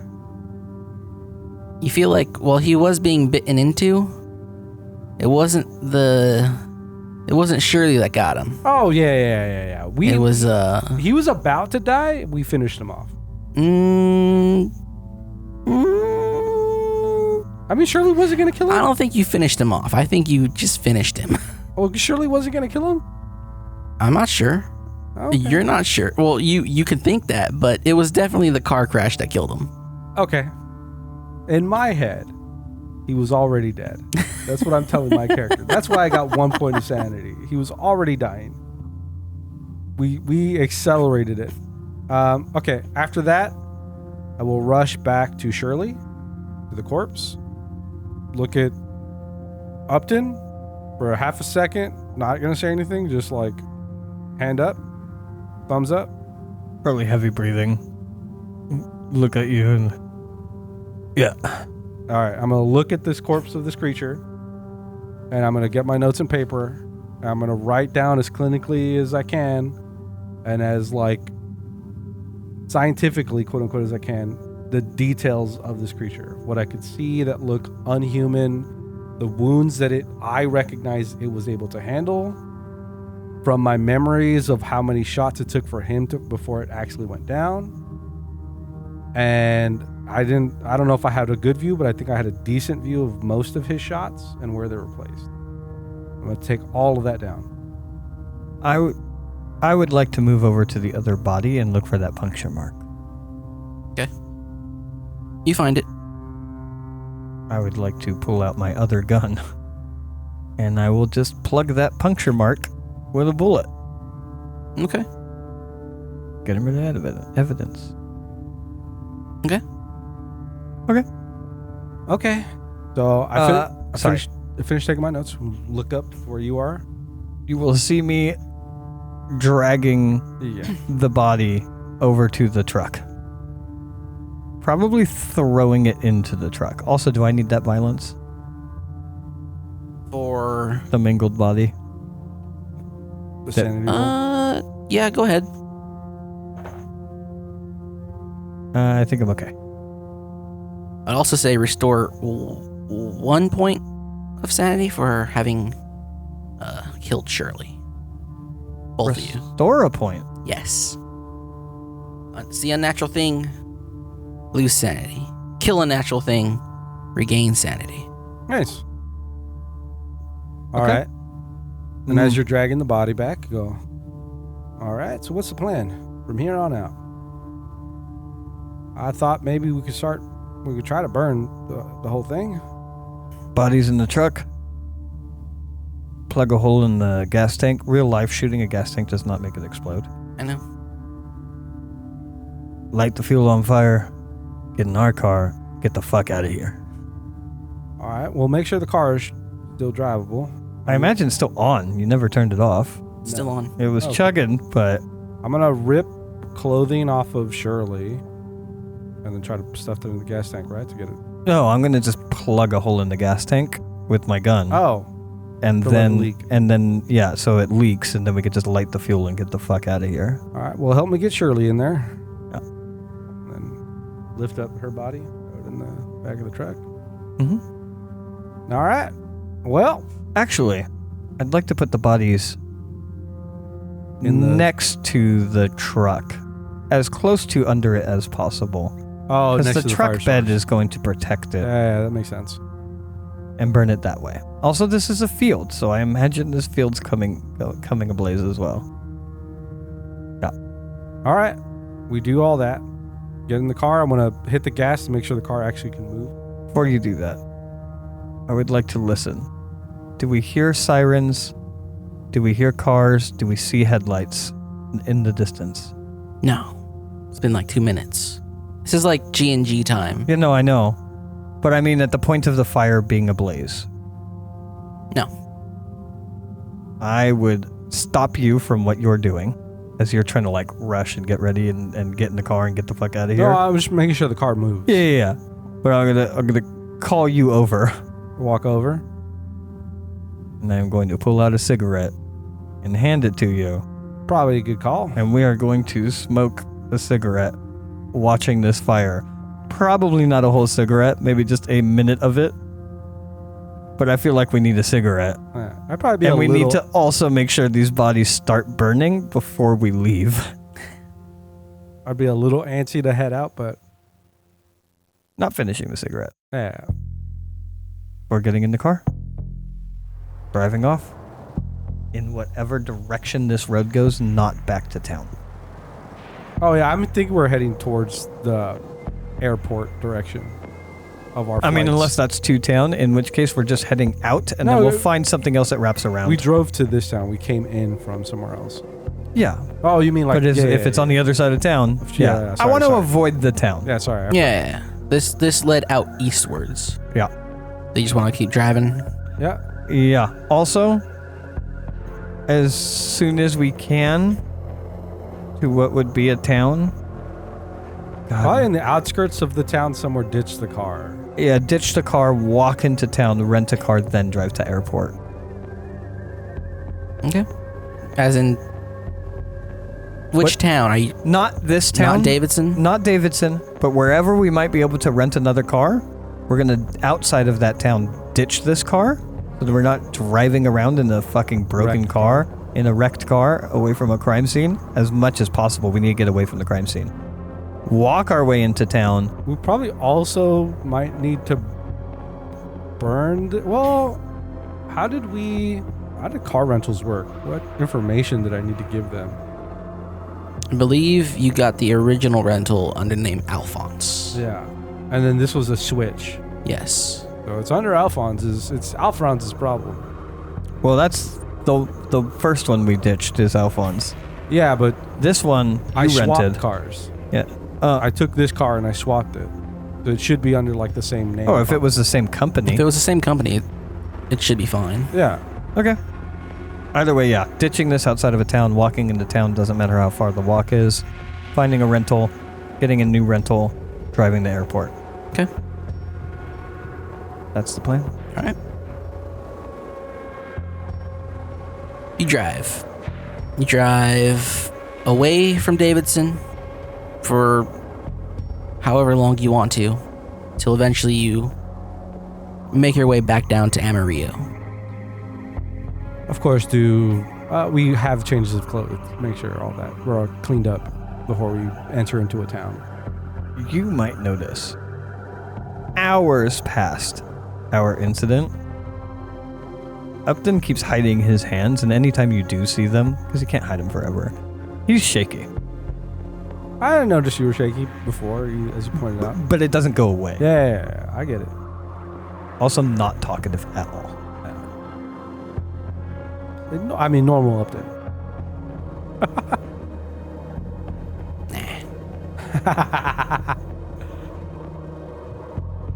You guys make it to Amarillo eventually. You ditch the car, go find a new car to rent, and make your way to the airport. Yep. Say my goodbyes to my comrade in this.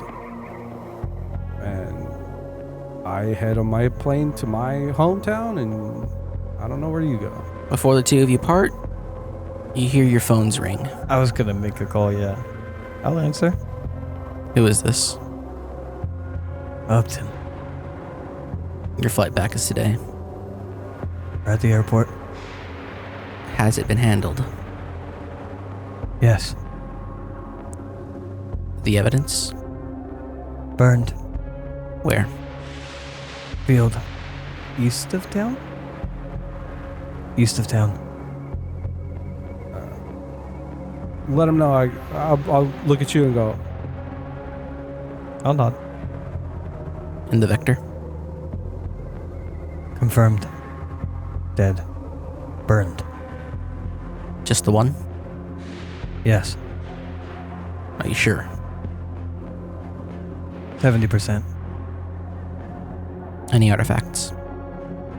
None found. Understood. The phone cuts. Before it cuts, if I can interrupt. When you said understood, I was actually anticipating him cutting. I'll probably breaking character with my shaky voice. Wait. One witness. Maybe. Where are they? What? We were headed north? Left town. North. Trailer. Are they the type of person to be a problem? Crazy. Drugs. They're not a problem. Understood. The phone cuts. I let out a huge sigh. anything important in that?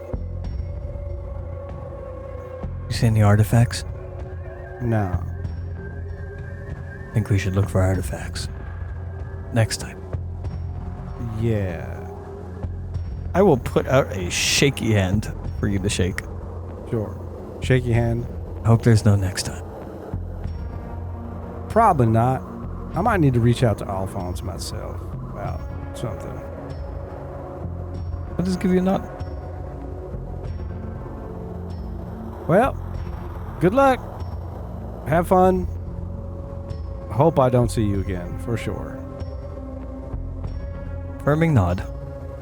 And then... Doot-doot-doot-doot-doot. Yep. I would go outside and have a cigarette before getting on a plane. All right. You'll be back to Georgia, and Upton back to Chicago, Illinois. All right. Well, I probably failed to mention this, but any skill that you failed throughout all this, you should have had a check next to it. Ooh. I think I really did many skill rolls. I think most of them were alertness, not Yeah, Oh, research. alertness, I failed. For me, it was alertness. Alertness. Human int? Did Human, I try that? yes. We didn't do a drive thing. You failed firearms. I did fail firearms. I also failed firearms. Mm-hmm. So go ahead and roll a 1d4 minus 1 and add to those. And then we can do the downtime section, Oh, thank God. which is really some simple housekeeping. So when you finish a mission, it is assumed that your agent goes home and resumes their life. There are some things you can do. You can try to increase a ability score.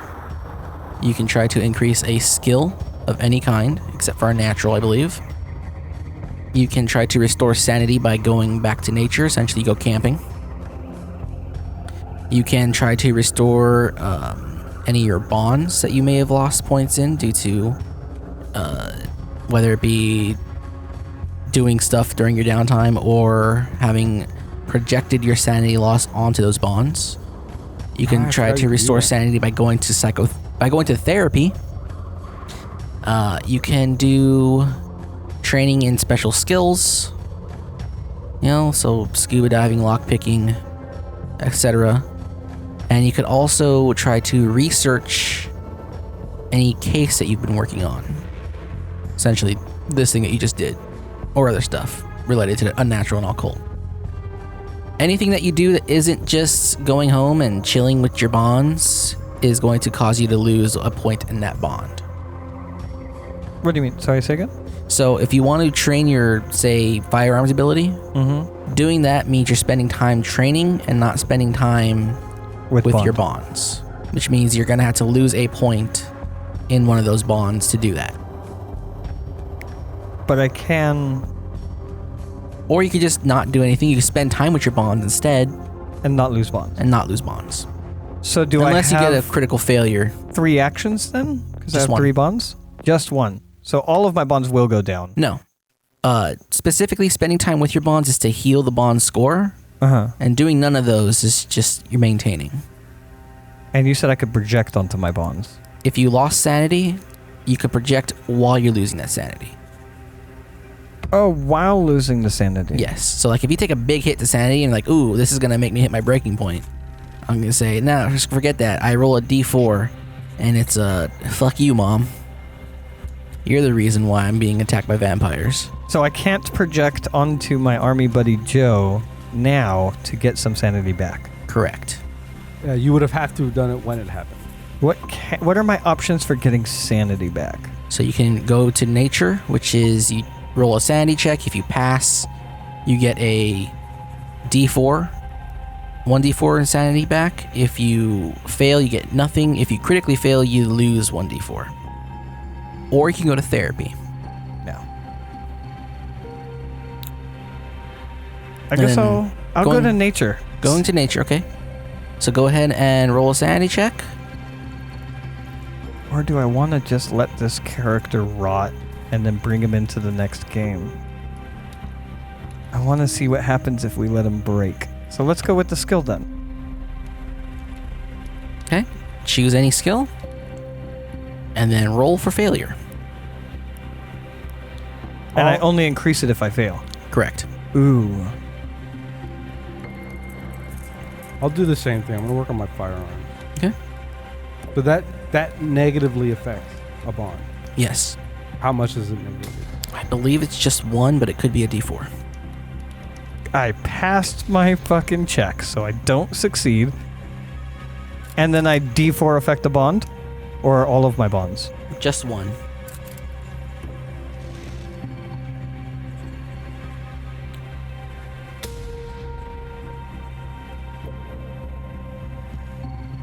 I failed my firearm thing. Go ahead and roll a D10, and then add that to your firearm score. A D10? Ooh, that's nice. Hey, I got an 8. So I add 8? Yes. Damn, this fight. So the whole like checks and failures, I got 0 in most of those, but I did get 2 with my firearms. So getting this 8 means my firearms is now 30. I went 10 up 10 on firearms. Yeah, that's pretty cool. You know what I did in my downtime?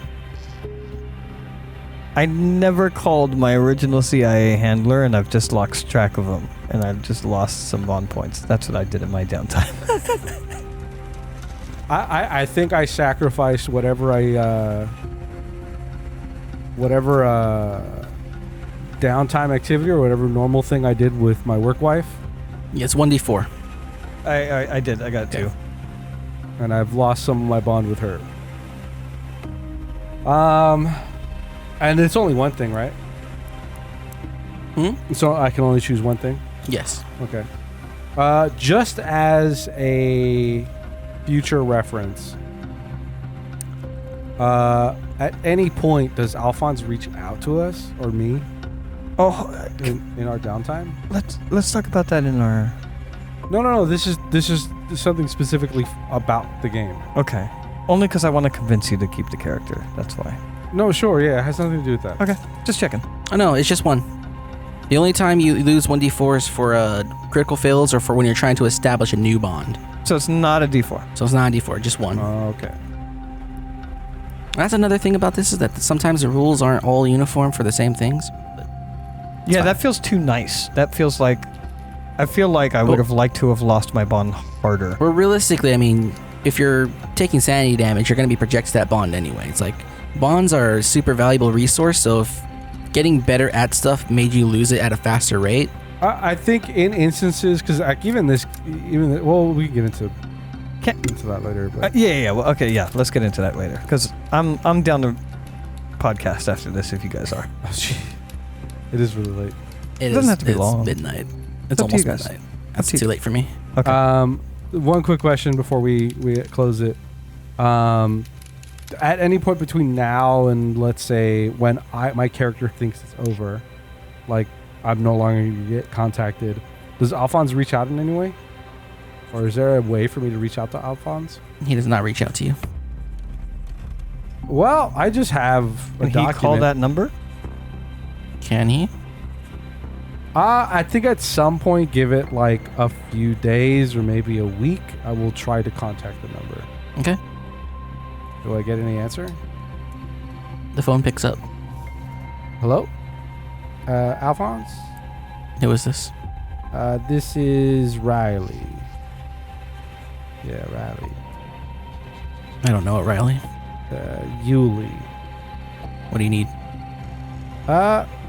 I wasn't sure what to do with this. I took it I did it because maybe I thought you guys might need the evidence, but I wrote down the description of this creature, what it took to take it down, and some of this internal bits. Was there anything that stood out to you? The eye shape and pupil shape and teeth shape and general features. And take whatever you wrote down and burn it. That's was going to be my question. All right. Thank you for that. It's so funny his answer because I wanted to do one last thing too. And I will close the phone. Okay. All right. Here's the paper. Look at whether or not I want to burn it. And then I will burn it. But having committed a lot of that to memory, and then probably at some point wrote it cryptically on another document somewhere of mine. Okay. there something you want to do, Upton? Yes. In the middle of the night, with the smell of alcohol breath in the air, in a garden level apartment, there's just shaky hands sketching on a piece of paper, the same thing that's sketched on multiple pieces of paper strewed about this garden level apartment.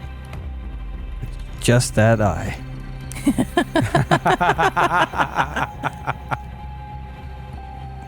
didn't even hit his breaking point. I know, he's fucking playing into it. All right. I think that settles the downtime and everything with this. Well, thank you for listening to System Exploration by Unfortunate Ones. This has been a Delta Green exploration for whatever name lands on the title, unless you have one at this point. I thought we had it. I think it was like rodeo. It's in the other session. I think I'll mark it down somewhere. Square Dance in the Alley. I think it was something like that. Square Dance in the Alley. Square Dance in the Alley. Well, thank you for listening to Square Dance in the Alley. This was our first exploration on the channel for Delta Green, as handled by Gray, and we will be sometime soon doing this was an introductory kind of mission. Mm-hmm. And I think sometime soon we're going to be doing kind of a mid-level Delta Green, which we will probably have a session 0, and you can explain what mid-level Delta Green looks like to us. Mm-hmm. We'll see you then. Thank you for listening. Cool. Thank you guys. Bye. Bye.